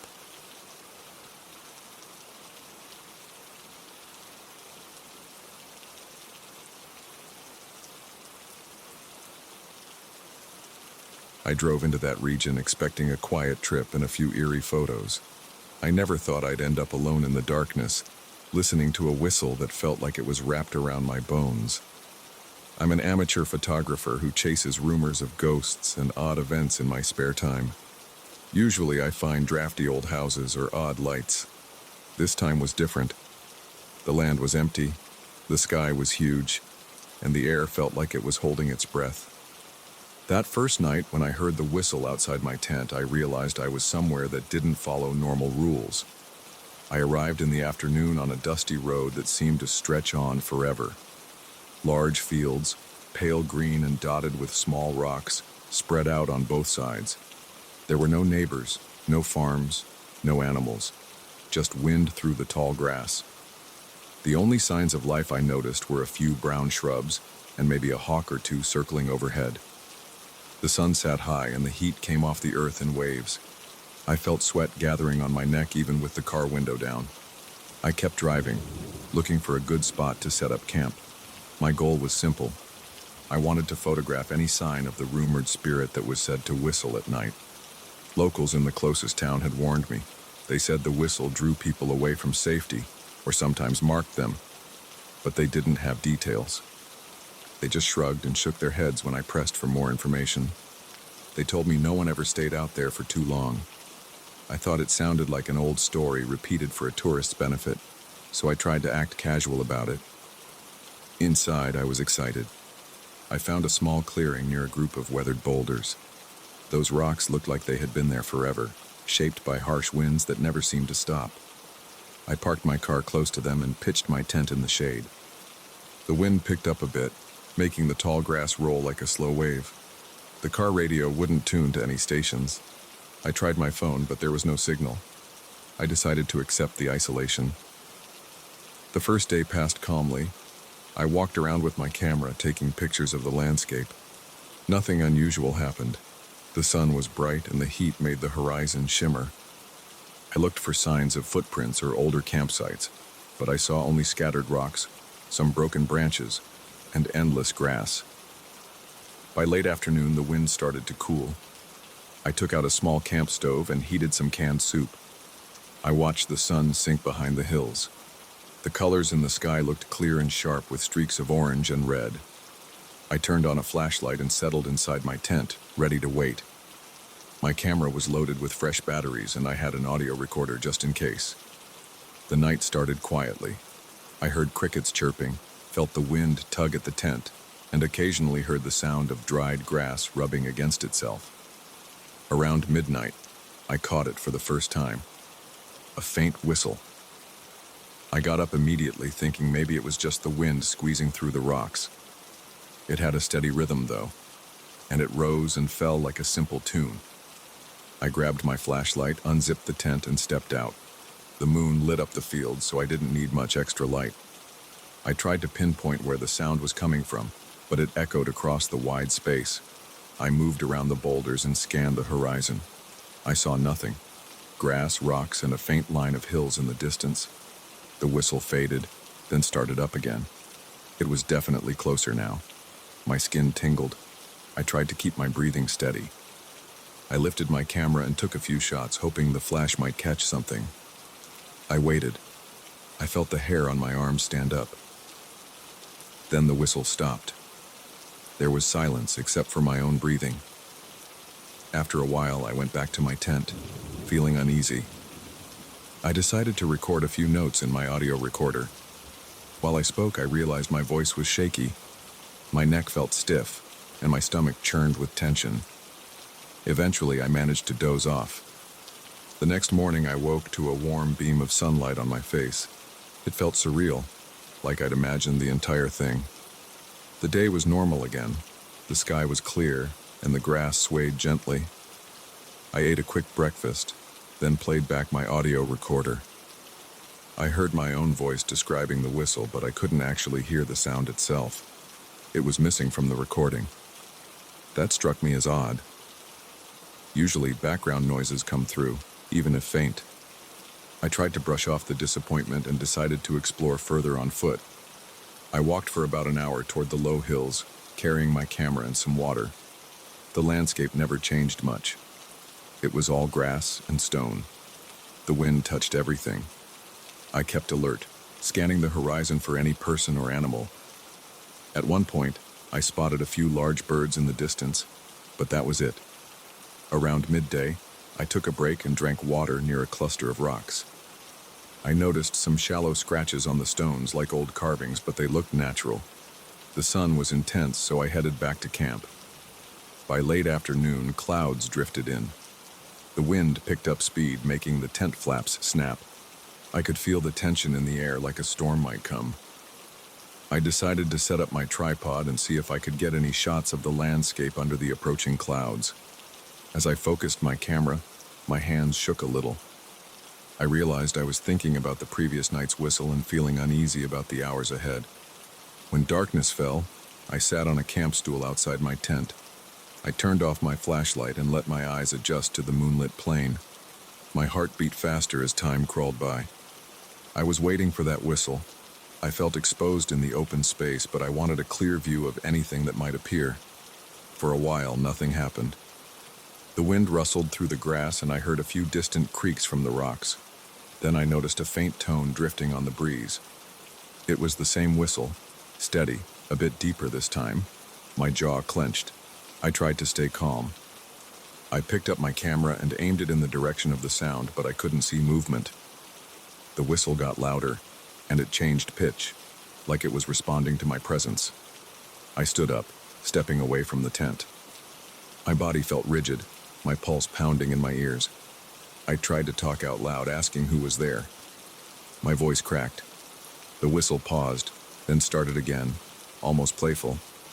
I walked a few steps forward, scanning the horizon. That's when I noticed a shape. It was barely visible, a darker outline against the night. It stood near a small rise, maybe 100 yards away. It looked tall and unmoving. My fingers felt cold, even though the air was still warm. I adjusted the camera lens and snapped a few pictures. My breath caught in my throat when I realized that the figure was wearing a hood. I couldn't see a face. There were no details, just a hooded form, motionless under the moonlight. The whistle floated across the distance, soft but insistent. I wanted to run, but I also wanted to document it. So I tried to move closer, keeping my camera ready. I walked slowly, my boots crunching on dry soil. I kept my flashlight off because I didn't want to startle whatever was out there. The figure didn't move, but the whistle never stopped. I approached until I was maybe 50 yards away, and then the wind shifted. The grass bent in a different direction, and I lost sight of the figure for a second. When I looked again, it was gone. The whistle, however, continued. My heart was pounding so hard I thought I might pass out. I swept my flashlight over the grass and stones. Nothing. I wanted to run back to the tent, but I didn't want to turn my back on that spot. The whistle started to fade, then it picked up again behind me. I spun around, flashlight darting across the field, but there was no one. I felt dizzy. I forced myself to return to my campsite. Once inside the tent, I fumbled for my audio recorder. My mouth was dry and my hands shook. My scalp felt tight and my shoulders ached from tension. I recorded a few words describing what had happened. Then I sat still in the darkness, hugging my knees. The whistle circled the tent for hours, changing in tone. Sometimes it was low, almost mournful. Sometimes it was high-pitched, almost mocking. I barely slept. The next day, everything looked normal again. There was no sign of footprints or disturbed grass. I reviewed my camera's memory card. Most of the shots were just empty fields. But in 3 photos, I saw a faint silhouette at the edge of the frame. It was definitely a person in a hood. No face was visible, just a shape. This sent a chill through me, but it also proved I wasn't imagining things. I spent the rest of the day pacing around the campsite, unsure whether to leave or stay another night. I kept telling myself I'd come here to capture something unusual, and now I had the chance. Still, my gut felt twisted. There was something wrong about this place.